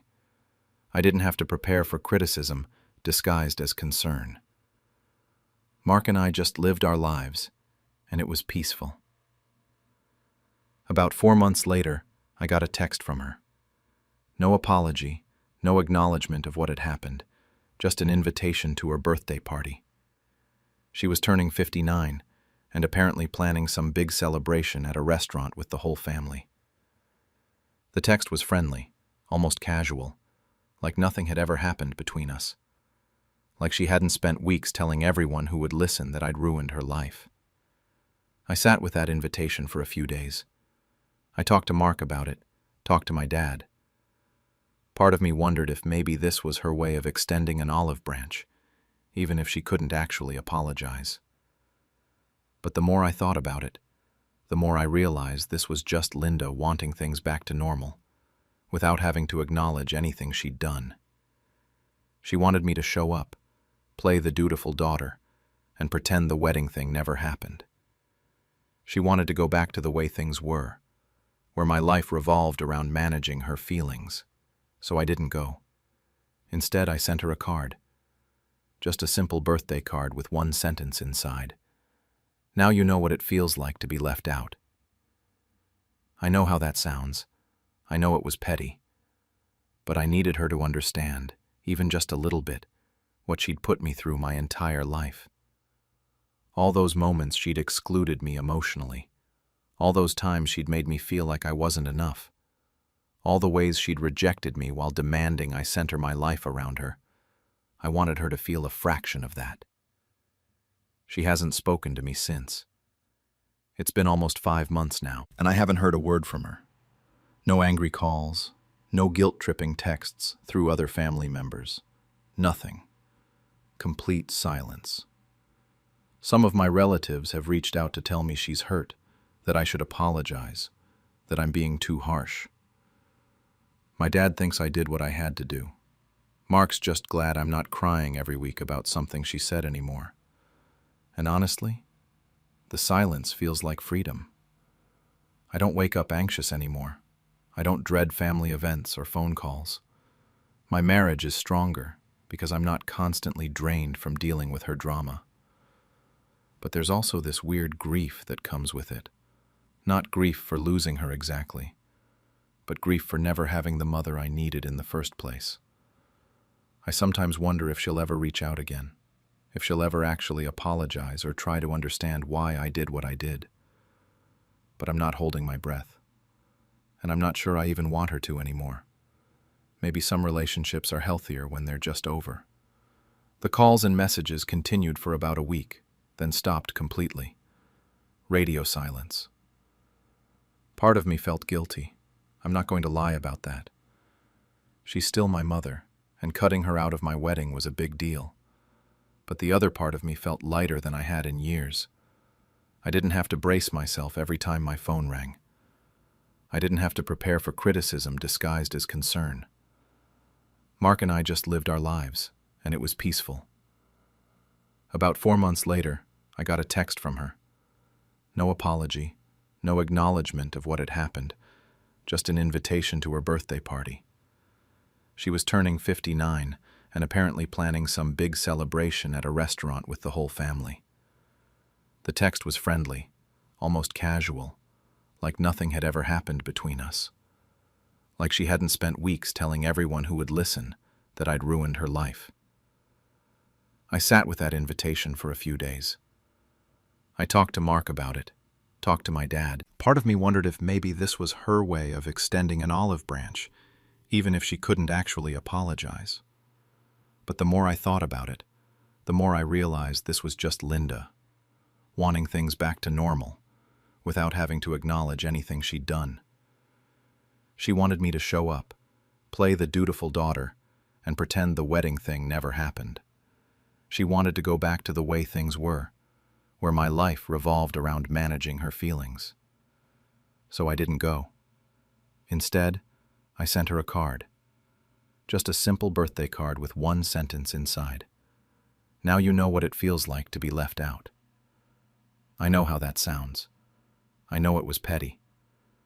But I needed her to understand, even just a little bit, what she'd put me through my entire life.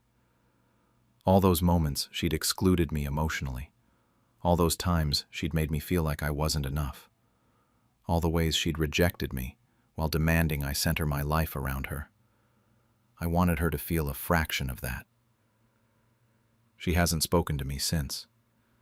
It's been almost 5 months now, and I haven't heard a word from her. No angry calls, no guilt-tripping texts through other family members. Nothing. Complete silence. Some of my relatives have reached out to tell me she's hurt, that I should apologize, that I'm being too harsh. My dad thinks I did what I had to do. Mark's just glad I'm not crying every week about something she said anymore. And honestly, the silence feels like freedom. I don't wake up anxious anymore. I don't dread family events or phone calls. My marriage is stronger because I'm not constantly drained from dealing with her drama. But there's also this weird grief that comes with it. Not grief for losing her exactly, but grief for never having the mother I needed in the first place.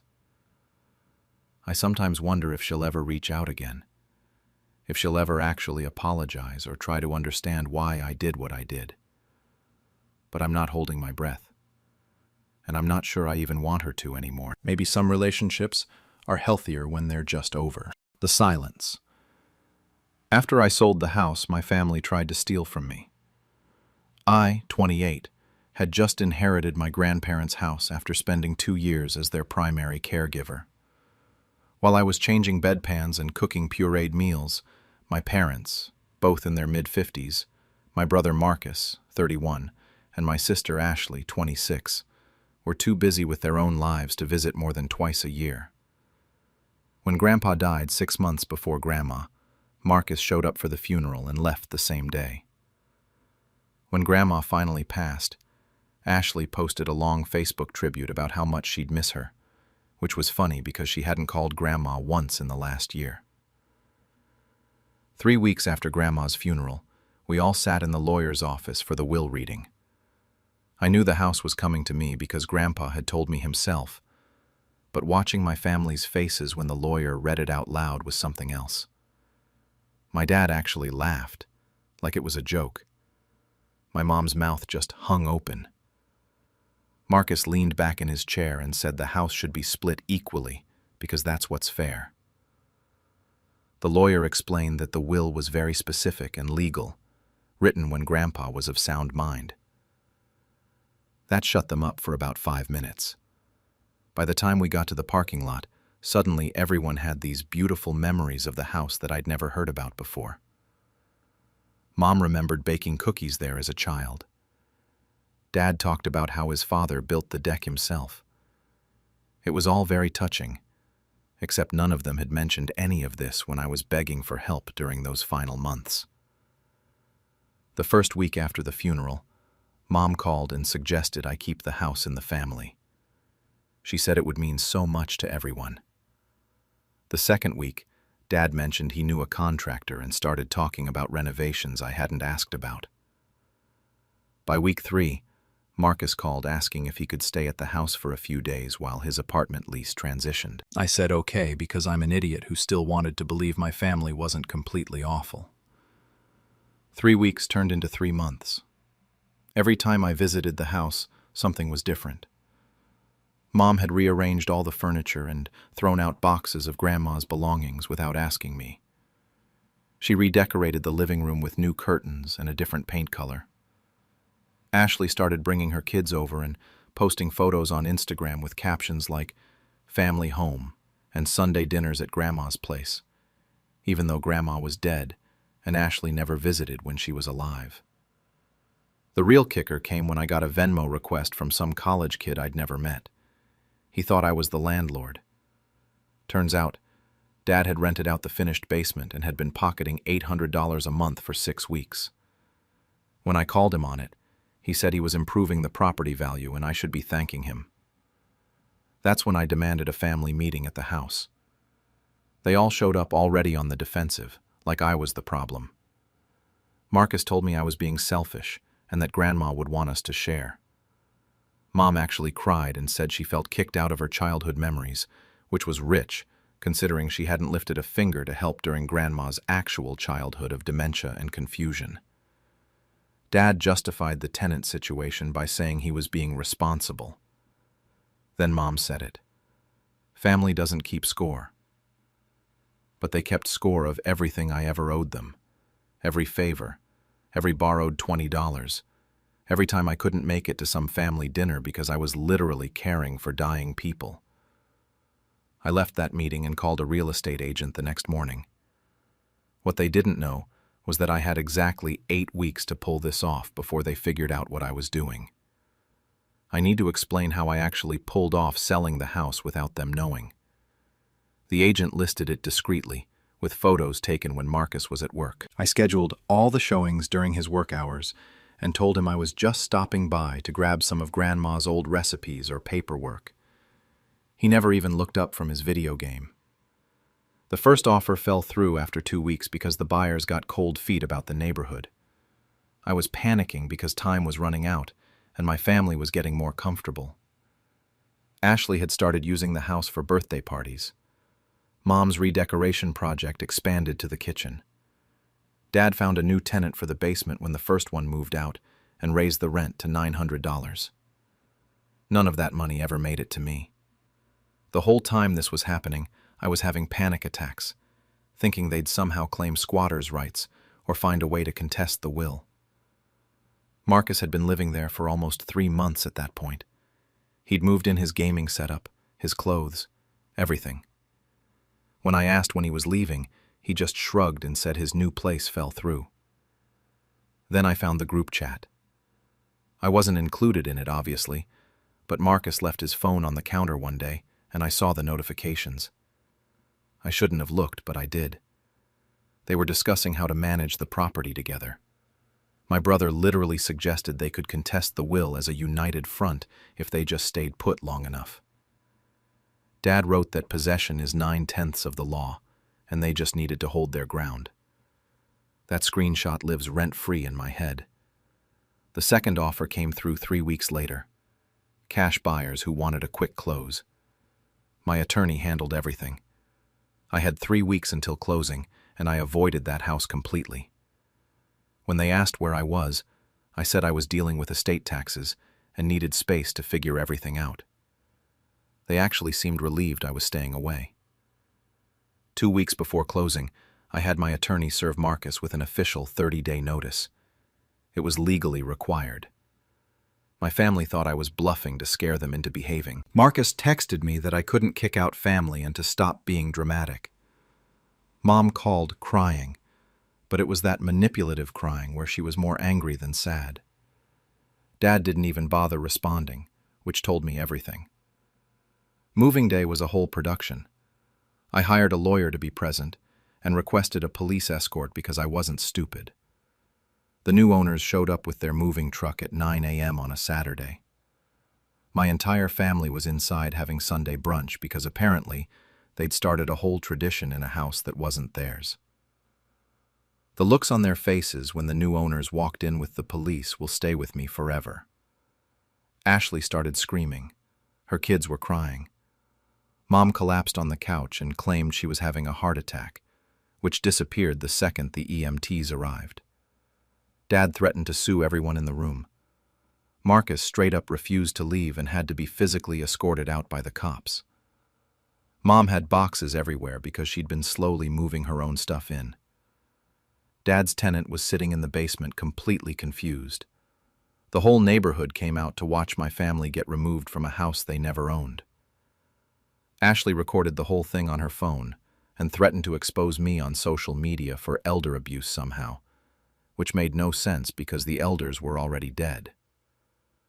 As I drove away, Mom screamed that my grandparents would be ashamed of me. I rolled down my window and told her they trusted me with their house, not her, and there was a reason for that. The first week after the sale, my phone basically exploded. I got messages from distant relatives I hadn't heard from in years, family friends, even people from my parents' church. The story they were all told was that I was a greedy grandchild who stole the inheritance and kicked out my grieving family. Nobody bothered to ask my side.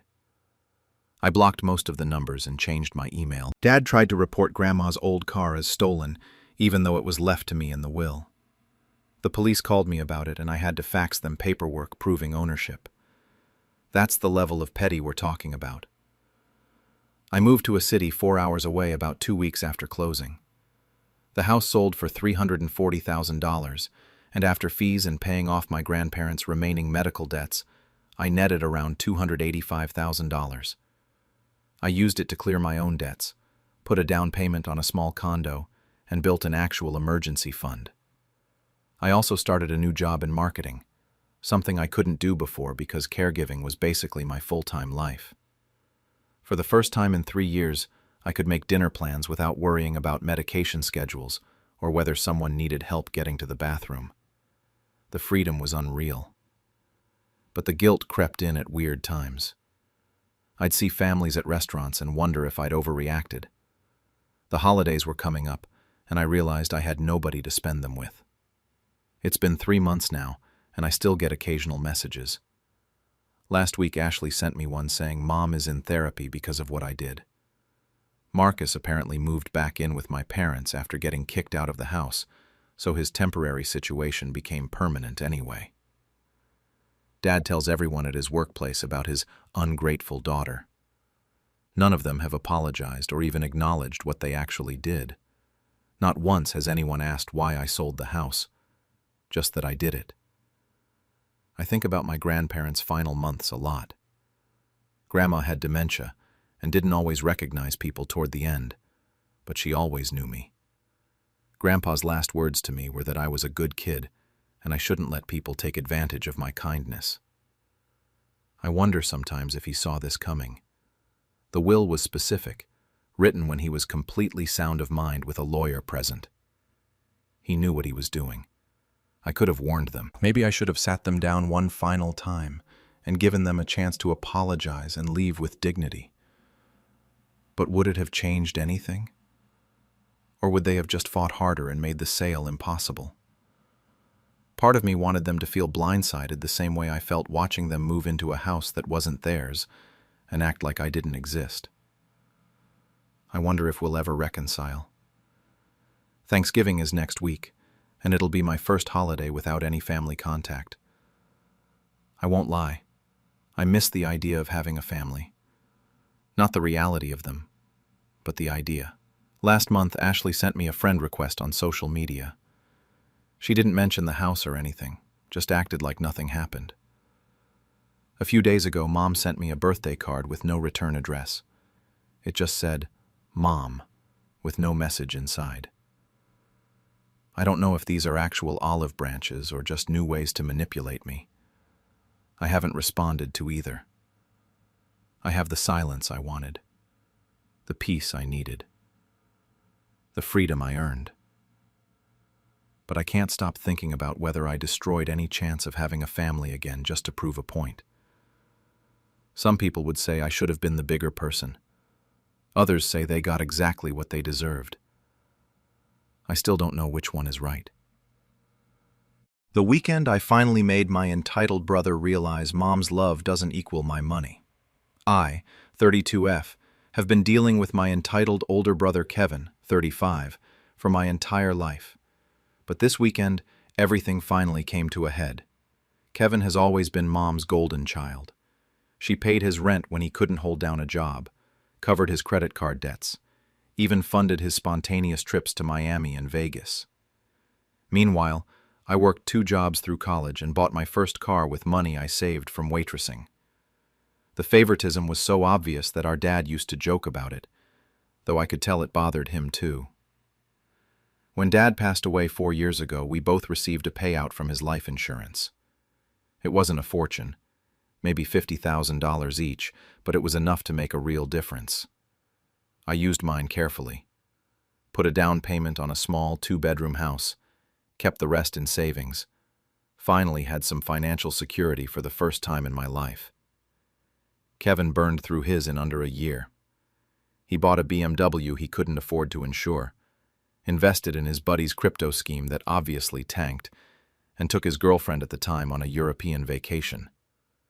Within 10 months, he was broke again, and back to asking Mom for money. That's when the requests started coming my way. First, it was $500 for an emergency car repair.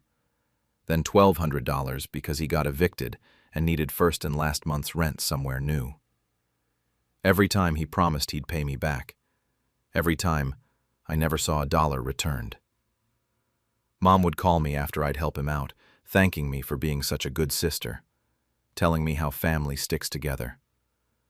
I felt guilty saying no, like I was the bad guy for having my life together while Kevin struggled. It all came to a head about 8 months ago. Kevin showed up at my house on a Sunday afternoon with this whole presentation about a business opportunity. He needed $20,000 to start some kind of consulting company. The details were vague, something about connecting local businesses with marketing services. He had printouts and everything, acting like this was his big break. When I told him I couldn't just hand over that kind of money, he completely lost it. Started yelling about how I was sitting on Dad's money like a dragon hoarding gold, how I'd always been selfish, how Dad would be disappointed in me. Then he went to the extended family. Suddenly I was getting calls from aunts and uncles asking why I wouldn't help Kevin when I clearly had the means. He told everyone I was hoarding Dad's inheritance, conveniently leaving out the part where he'd already blown through his own share. Mom called me crying, begging me to reconsider, saying Kevin just needed one real chance to turn his life around. I spent 2 weeks being harassed by family members, 2 weeks of feeling like the villain in a story where I'd done nothing wrong except save my money responsibly. I was honestly about to give in just to make it all stop. But then I had a different idea. I called Kevin and told him I'd consider the loan if he could show me a real business plan and put up 20% of the startup costs himself. He agreed immediately, practically thanking me through the phone. That's when I decided to protect myself in a way he'd never see coming. Over the next 3 weeks, I actually helped Kevin put together his business plan. He was putting in effort for once, showing up to our meetings on time, researching competitors, even opening a business bank account. Part of me wondered if maybe this time would be different. Maybe he really had turned a corner. But I wasn't about to risk $20,000 on maybe. I hired a lawyer to draft a proper loan agreement. Payment schedule, interest rate, business milestones Kevin needed to hit. All of it official and binding.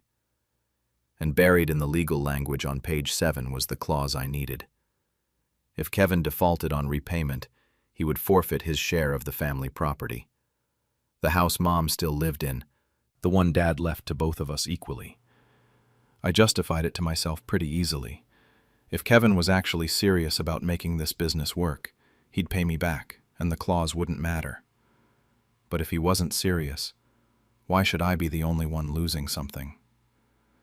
Kevin came over on a Tuesday evening to sign everything. I walked him through most of the contract, explained the payment schedule in detail, showed him the business requirements section. When we got to the property clause, I mentioned it casually along with the other collateral terms. He was already glazing over by that point, too excited about finally getting the money. He flipped through the last few pages, signed every line without really reading anything. I watched him scribble his signature next to that clause and felt my stomach twist a little. But I handed him the check anyway. The first month, Kevin actually sent me an update. Things were going great. He'd landed 2 clients already. The business was taking off. Month 2, complete radio silence. He stopped returning my calls and texts. By month 3, I drove past the address he'd listed as his business location. It was a UPS store mailbox. Month 4 rolled around, and the first payment was due. Kevin sent me a long text about unexpected startup costs and asked for a 2-month extension. I documented everything and gave him the grace period. Month 6 came and went with no payment. Meanwhile, Kevin posted Instagram stories from a weekend trip to Nashville with his buddies. That's when I sent the formal default notice. He showed up at my door that same night, drunk and furious, pounding on the door hard enough that my neighbor came out to check on me. He was screaming about how I was ruining his life, how Dad would be ashamed of me, threatening to sue. I didn't open the door, just called through it that the contract was legal and he'd signed it. Mom called the next morning, asking how I could do this to my brother. He just needed more time. Couldn't I see he was trying? Why was I being so cruel? I told her he'd had 6 months and multiple extensions. The contract was clear. She hung up on me. I filed the default paperwork the following week. It took about 2 weeks to process, and during that entire time my phone was blowing up. Kevin, Mom, even a few flying monkeys from the extended family. I blocked most of them temporarily. I needed space to think, and honestly, I needed them to stop making me feel guilty for enforcing a contract Kevin had willingly signed. The day the paperwork went through and the property legally transferred, I sat in my kitchen, staring at the confirmation email. There was no going back now. Kevin showed up at my door the same day he received the legal notice. I could hear him from inside, screaming and crying, accusing me of scheming against him from the start.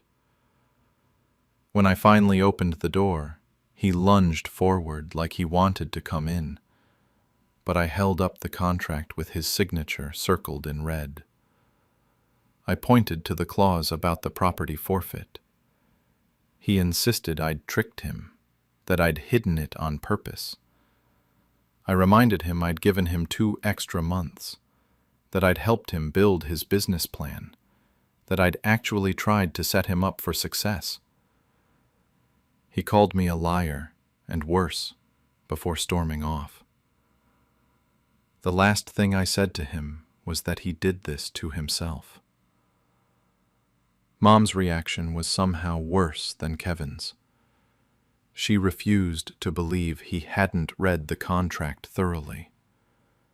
In her mind, I must have forged his signature, or threatened him, or something. She couldn't accept that her golden boy had simply been careless and irresponsible. Family dinner got canceled indefinitely. My aunt stopped talking to me. My uncle sent me a long text about forgiveness and Christian values. But my cousin Michelle quietly messaged me, saying it was about time someone held Kevin accountable. And a few other relatives reached out privately, with similar sentiments.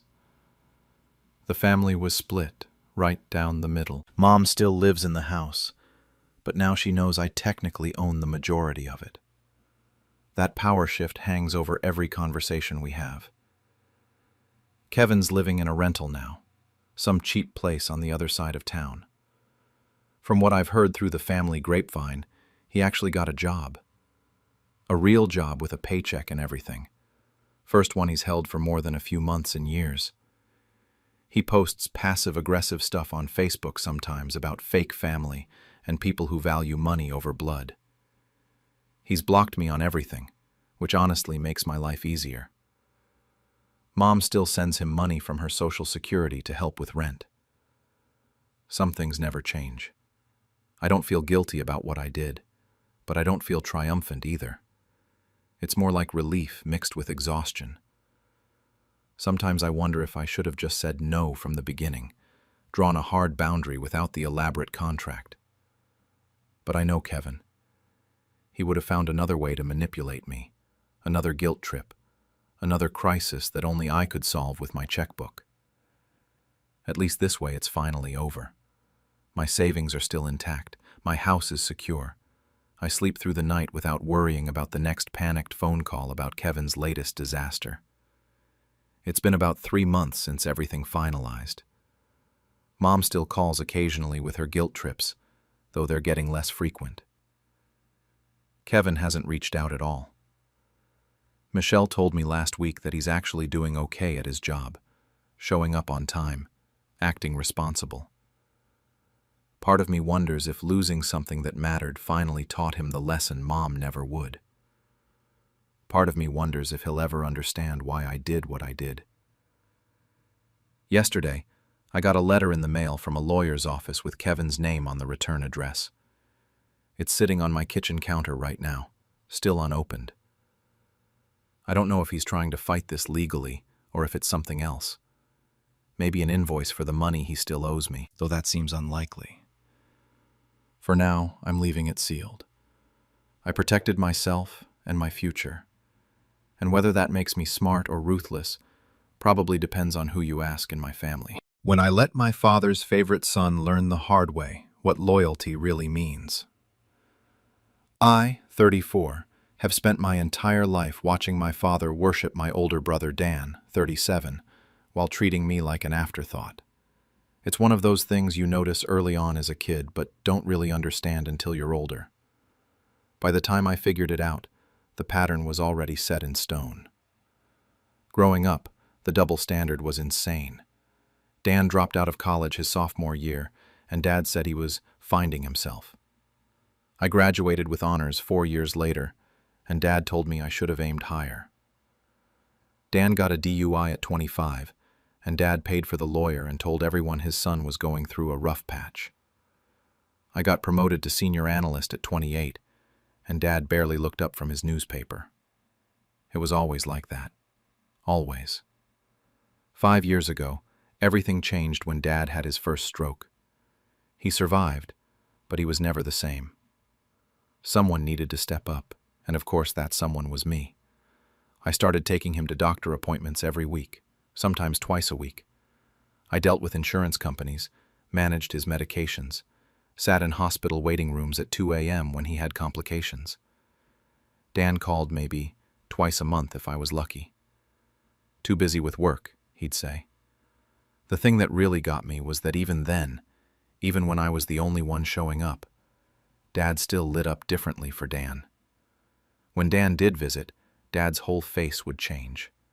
"There's my boy," he'd say, like I hadn't just spent the last 3 months keeping him alive. About 6 months before Dad died, Dan suddenly started showing up more often. At first, I wanted to believe he finally cared. But then I noticed he kept steering conversations toward the house, Dad's assets, making sure things were in order. He wasn't there for Dad. He was there for the inheritance. Dad's health took a final turn that winter. We moved him to hospice care. I was there almost every day. Dan showed up twice. 2 weeks after the funeral, we sat in that lawyer's office for the reading of the will. Everything went to Dan. The house, the savings, Dad's car, all of it. The will said Dan needed it more to get on his feet. I got a single line thanking me for all my help with my father and saying he appreciated it. That was it. Years of sacrifice. Years of being the only one who gave a damn. And I got a thank you note in a legal document. Dan actually smirked at me across the table. "Guess hard work doesn't always pay off, huh?" he said. I sat there in that leather chair, staring at the papers in front of me, and something inside me broke. Or maybe it finally woke up. I looked at Dan, at his satisfied smile, at the way he'd already started talking about what he'd do with the house. And I realized I was done chasing approval from people who would never give it. That's when I knew exactly what I was going to do. I left that lawyer's office with a plan already forming. Dan was completely overwhelmed by all the legal paperwork that comes with inheriting an estate. Within a week, he called me asking for help. "Yeah, man, you're better at this boring crap anyway," he said. I told him I'd handle it. "Here's what I need to explain about Dad's finances." When I started going through everything to settle the estate, I found years of unpaid property taxes. Not just 1 year, 3 years of notices from the IRS that Dad had completely ignored. The penalties had been piling up the whole time.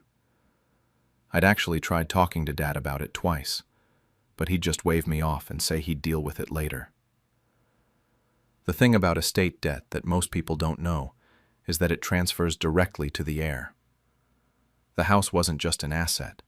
It came with a massive tax burden attached to it, and legally, that burden now belonged to whoever inherited the property. Dan wanted the whole inheritance. He could have all of it.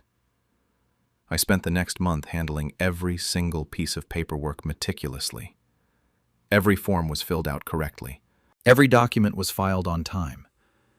Every legal requirement was met to the letter. And on every single form, I made sure Dan was listed as the sole heir. He signed everything I put in front of him without reading a single page. "Just tell me where to sign," he'd say. "I trust you." The irony wasn't lost on me. The same trust Dad never gave me, Dan was handing over freely, because he thought I was too passive to ever do anything about how they'd treated me. I didn't forge anything. I didn't lie on any documents. I didn't commit fraud. Everything was legal and proper and by the book. I just didn't volunteer information Dan didn't ask for.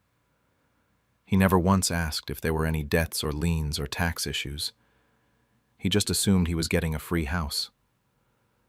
For 3 months after everything was finalized, nothing happened. Dan moved into Dad's house and started bragging to the whole family about his inheritance. He'd make little comments to me at family gatherings about how maybe if I'd been more assertive in life, Dad would have left me something too. I just nodded and waited. 4 months after Dad died, Dan called me in a complete panic. The IRS had sent him a letter. He owed back taxes plus penalties on the property. A lot. More than the house was worth after the market had dropped in our area. "What the fuck?" he kept saying. "Why didn't you tell me about this?" I told him he'd said he didn't want to deal with the boring legal crap, so I'd handled what needed handling. Which was true. I had handled it. I'd made sure every form was filed correctly, so there was no question about who was responsible for that debt. He had 6 months to pay or they'd seize everything. He hired a lawyer who confirmed that yes, everything had been done correctly, and yes, he was legally responsible. He tried telling everyone I'd set him up, that I'd manipulated everything. But I hadn't. I'd just been a good executor and made sure all of Dad's affairs were properly filed and documented. Dan had to sell the house. After paying off the tax debt, he walked away with almost nothing. Now, 2 years later, Dan lives in a small apartment across town and works a regular office job. I'm debt-free, finally at peace, and I stopped chasing approval from people who were never going to give it to me. The extended family is split on what happened. Some of them don't talk to me anymore. Others stay quiet, but I can tell they get it. Dan still tells anyone who'll listen that I'm a snake who manipulated everything. About 6 months ago, Dan showed up at my place unannounced. He said we needed to talk. He went through the whole thing again, calling it a betrayal, saying I could have warned him, that I'm his brother, and brothers don't do that to each other. I finally said what I'd been thinking for years. I told him he could have called more when Dad was dying. He could have helped with literally anything. He's my brother too. He just stared at me like he'd never thought about it that way. He wanted the reward without doing any of the work, and I made sure he got exactly what he asked for. Nothing more, nothing less. He left angry, told me Dad would be ashamed of me. I didn't bother pointing out the irony. Sometimes I think about what I could have done differently. I go back and forth on it. Did I technically do anything illegal? No. Every lawyer who's looked at it has confirmed that. Did I withhold information? Absolutely. I knew what I was doing every time Dan signed a paper without reading it. Was it revenge or justice? I'm honestly still not sure there's a difference. The way I see it, Dan spent his whole life skating by on Dad's favoritism, while I did everything right and got nothing. He showed up for the prize and ignored all the responsibility. Maybe what happened was just consequences finally catching up. It cost me some relationships. A few cousins won't return my calls. One of Dad's brothers told me I was vindictive. My reputation in the family now is that I'm the calculating one, the cold one. Maybe they're right. But I also don't wake up angry anymore. I don't spend energy trying to prove myself to people who already decided I wasn't worth their time. Last week, Dan texted me out of nowhere. He said he wants to meet up, that he understands things better now after struggling these past 2 years. He said maybe we can talk. I haven't responded yet. Part of me wants to believe people can change, and that he's finally seeing things clearly. Part of me knows better. Part of me thinks this is just another angle, another play for sympathy, or maybe money. The family still argues about whether I was wrong. Some say I should have warned him, that family protects family. Others say he made his bed. My question back to them is always the same. Where was this energy when Dad was dying, and I was the only one showing up? Where was family protects family then? I look at Dan's text every day. It's still sitting there unanswered. Maybe giving him another chance would make me a better person than Dad was. Or maybe that's exactly what he's counting on. When I let my father's favorite son learn the hard way what loyalty really means. I'm 34 years old, and my brother Dan is 37. For as long as I can remember, Dad made it crystal clear who his favorite was, and it definitely wasn't me. The pattern started early and never stopped. When Dan dropped out of college sophomore year, Dad said he was finding himself, and not everyone fits the traditional mold. When I graduated summa cum laude 3 years later, Dad told me I should have aimed for a more prestigious school. Dan got a DUI at 25, and Dad called it a wake-up call that would make him stronger. I got promoted to senior analyst at 28, and Dad barely looked up from his newspaper. It wasn't subtle, and after a while, I stopped expecting anything different. About 5 years ago, everything shifted when Dad got diagnosed with congestive heart failure. The doctors said he needed constant monitoring, help with daily tasks, medication management, the whole deal. I lived 20 minutes away. Dan lived 45 minutes away, but might as well have been in another state for how often he showed up. I became the default caregiver without anyone actually asking me. Doctor appointments twice a week, sometimes 3 times when things got bad. Hospital stays that lasted days where I'd sleep in those awful chairs. Managing his medications, making sure he actually took them, coordinating with his insurance company, paying his bills when he couldn't focus enough to do it himself. I tried calling Dan for help in the beginning. He always had an excuse, too busy with work. I lived closer anyway. I was better at handling medical stuff. After the 5th or 6th excuse, I stopped calling. 2 years into taking care of Dad, he started talking about getting his affairs in order. That's when Dan suddenly remembered he had a father. He started showing up with Dad's favorite Chinese takeout, watching football games with him, acting like he'd been there all along. Dad ate it up. He'd tell me, "See, your brother does care. You're always too hard on him." I'd bite my tongue and go back to sorting through Dad's medical bills. Last October, Dad passed away. It wasn't dramatic or sudden. His heart just gave out one night. The funeral was small. The will reading happened 2 weeks later, and that's when I found out exactly how much my years of sacrifice meant. Everything went to Dan. The house, the savings account, the car, all of it. The lawyer read Dad's reasoning out loud. Dan needs it more, and I know my daughter will be fine on her own. I got a line in the will thanking me for my help. That was it. Dan couldn't even pretend to be humble about it. He smirked at me across the lawyer's office and said, Guess hard work doesn't always pay off, huh? I drove home that day and didn't cry. I didn't yell or throw things or call him screaming. I just sat in my kitchen and felt something cold settle in my chest. A decision formed, slowly, quietly. I wasn't going to fight the will or make a scene. I was just going to handle the estate paperwork like I'd planned. Because someone had to do it, and Dan sure as hell wouldn't figure it out himself. The week after the funeral, Dan called me, completely overwhelmed. He had boxes of legal documents, estate paperwork, tax forms, and he didn't understand any of it. Could I help him sort through it all? He didn't get the legal jargon. I said yes, because, honestly, someone had to do it, and it might as well be me. I went over to Dad's house and started going through everything systematically. That's when I found it, buried in a stack of notices Dad had shoved in a drawer. Property tax statements going back 7 years. Unpaid.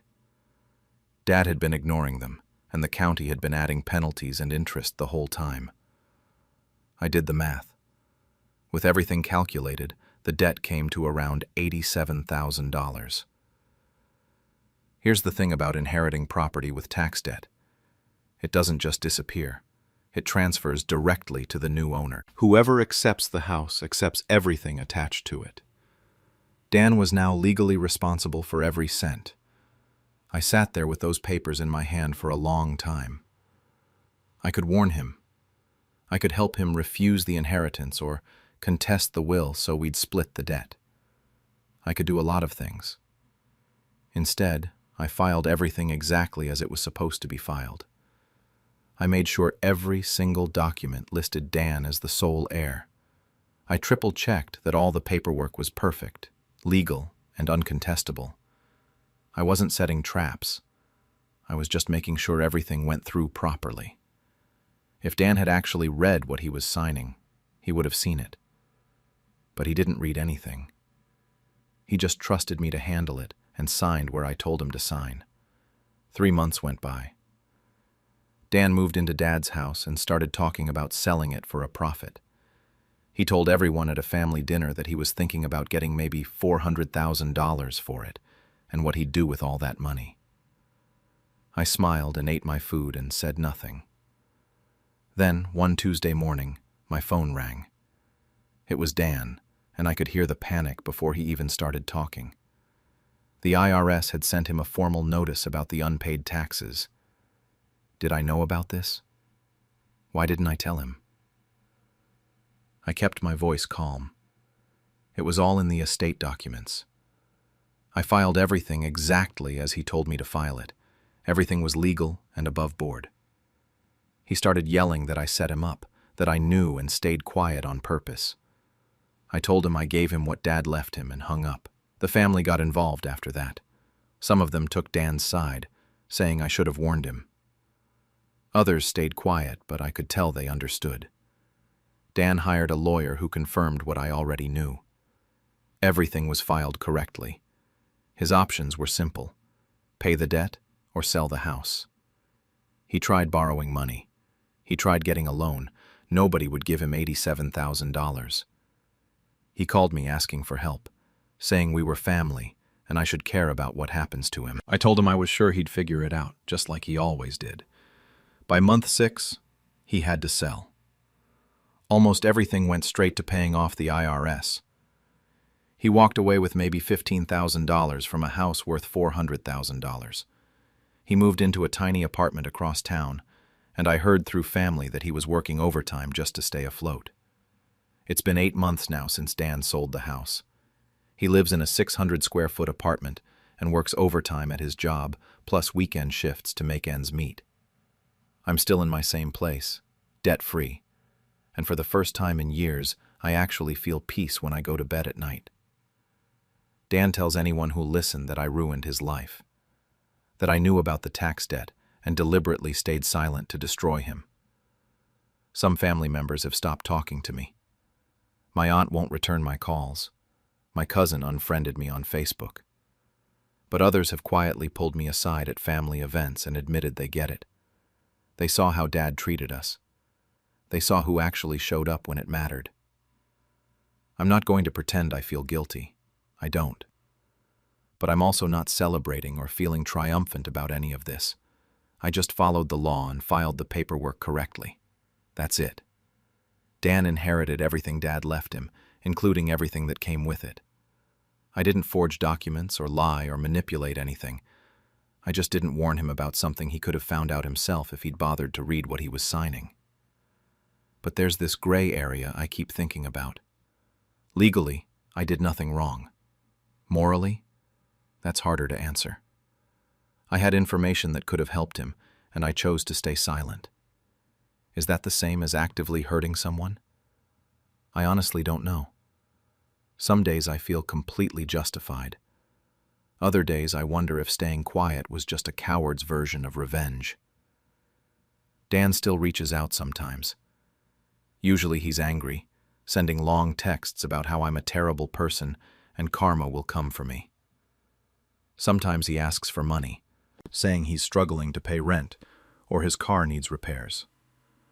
I ignore most of the messages. The few times I've responded, I just tell him I can't help him financially. Family gatherings are awkward now, when they happen at all. My mom tries to get us to reconcile, tells me that holding grudges only hurts me in the end. She doesn't understand that I'm not holding a grudge. I'm just done. Done pretending that years of being invisible don't matter. Done acting like Dan's smirk in that lawyer's office was just a joke. Done being the one who sacrifices everything while everyone else gets rewarded. Last week I got a message from my cousin saying Dan's been struggling with depression, that he's barely leaving his apartment except for work. Part of me feels bad hearing that. Part of me thinks about all those nights I spent in hospital chairs while Dan was out living his life. And that part feels nothing at all. I got a notification yesterday that someone sent me a friend request on Facebook. It was Dan. I stared at it for a long time before closing the app without responding. I don't know what he wants. An apology? Forgiveness? Money? Or just someone to blame for how his life turned out? What I do know is that I let my father's favorite son learn what happens when you take everything and give nothing back. Whether that makes me justified or vindictive, I'm still figuring out. When I turned my parents' guilt trip into the ultimate payback.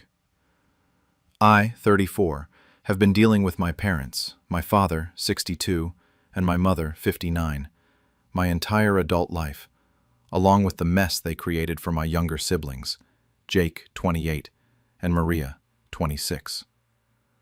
I was always the responsible one, the fixer, the backup plan when they overspent or made another terrible financial decision. Growing up, I paid their bills more times than I can count, took care of Jake and Maria like they were my own kids, and somehow still ended up being blamed whenever something went wrong in that house. My father had this phrase he loved to throw around: family comes first. He'd say it every time he needed to borrow money for an emergency or when he'd guilt me into canceling plans to babysit. I missed out on job opportunities, relationships, my entire early 20s basically, because I actually believed family loyalty mattered.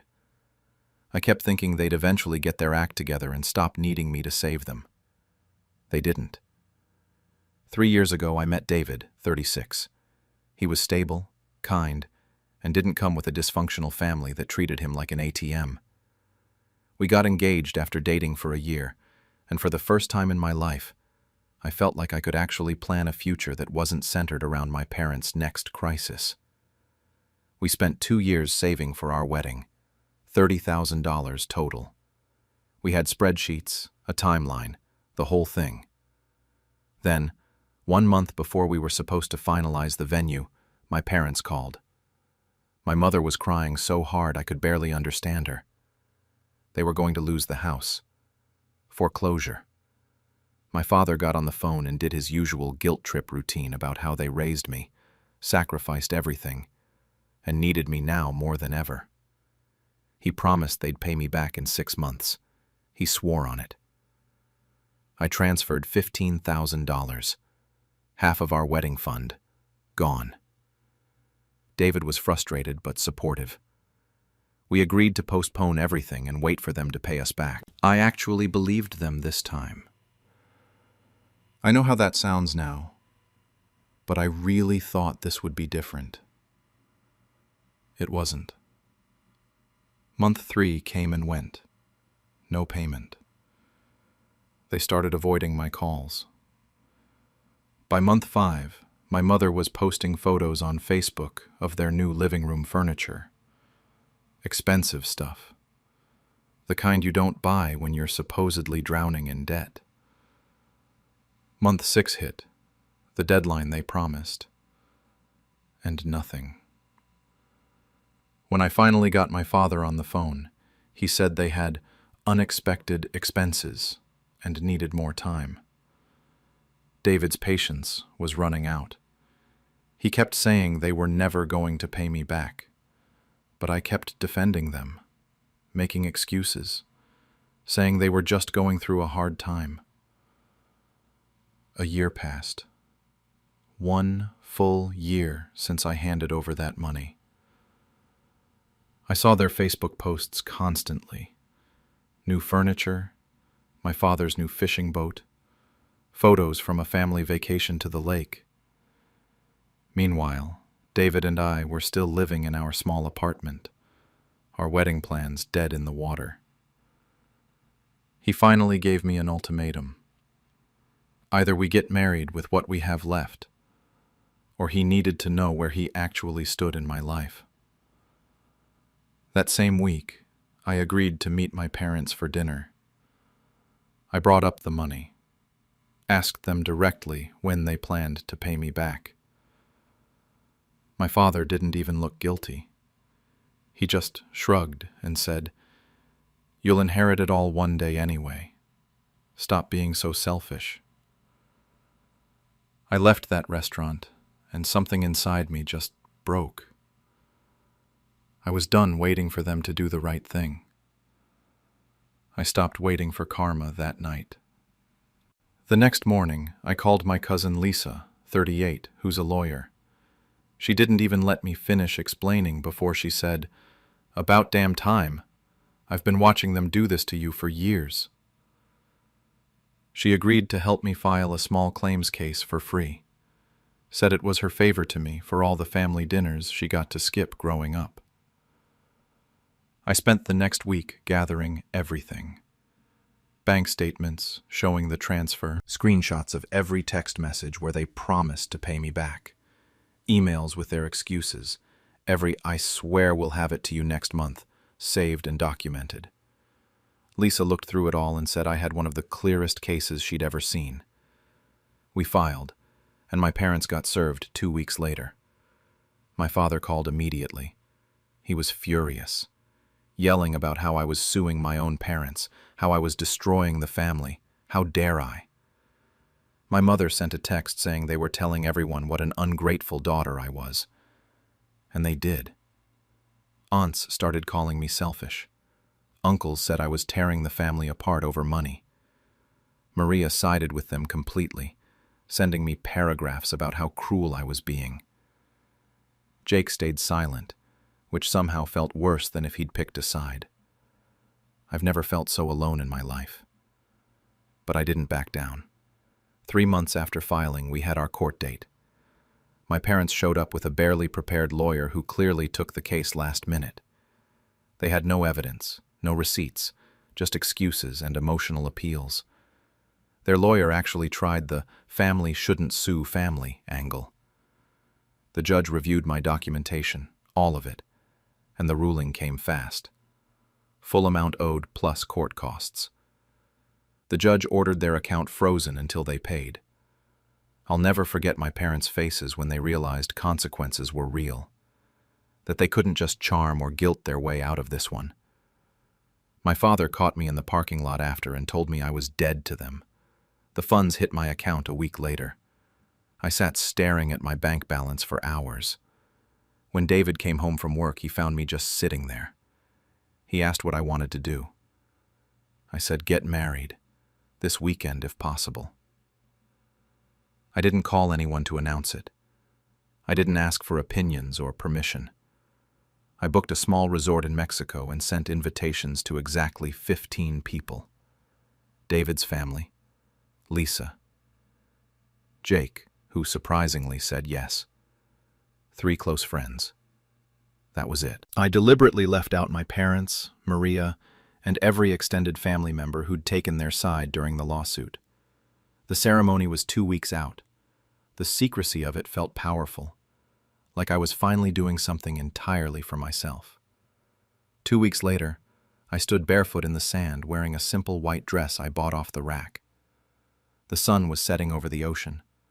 No drama, no demands, no guilt. Just David, the people who actually supported us, and the life we were choosing. Jake gave a toast that made me cry. He said, "To my sister, who finally chose herself."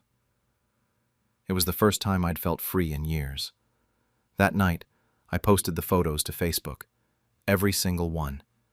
It was deliberate, visible, unapologetic. My phone exploded the next morning. 47 missed calls, over 80 texts. My mother left a voicemail sobbing about how I'd publicly humiliated them. My father sent a text saying I'd destroyed the family. Maria's message was probably the worst, asking how I could possibly exclude our parents from my own wedding. Then came the extended family. Aunts, uncles, cousins I hadn't spoken to in years, all suddenly very concerned about how cruel and vindictive I was being. The accusations were all the same. I humiliated them publicly. I went too far. I was punishing them. Nobody seemed to remember the part where they stole $15,000 from me and bought a boat with it. It's been 3 months since the wedding now. My parents still haven't spoken to me. Complete silence. Maria blocked me on everything. The extended family is split.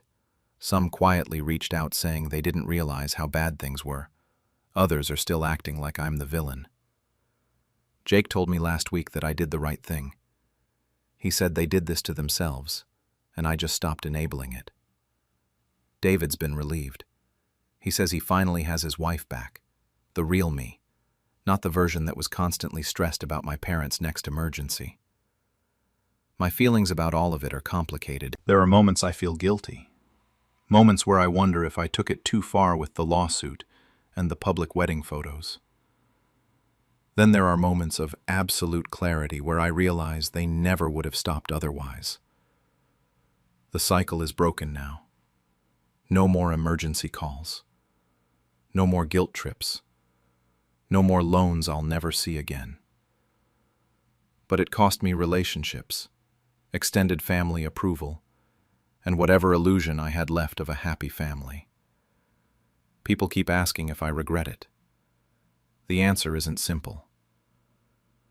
Do I regret losing family? Sometimes, yeah. Do I regret standing up for myself? Never. I chose my future over their comfort, and I can't go back from that. Only forward. Some extended family members have been slowly reaching out, asking questions, saying they didn't know it was this bad. Meanwhile, my parents are still posting on social media playing the victim. The narrative is that they were abandoned by an ungrateful daughter. They're really committed to that story. My life is peaceful now. Stable. There are no financial emergencies. My marriage is actually thriving without the constant family drama hanging over it.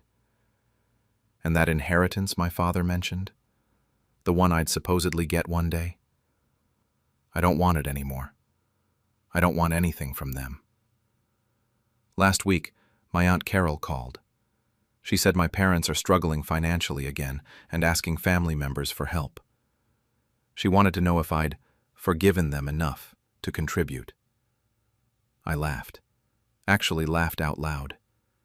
She didn't think it was funny. Here's what keeps me up at night, though. I don't know if I'm the villain in their story, or if I just refused to be their victim anymore.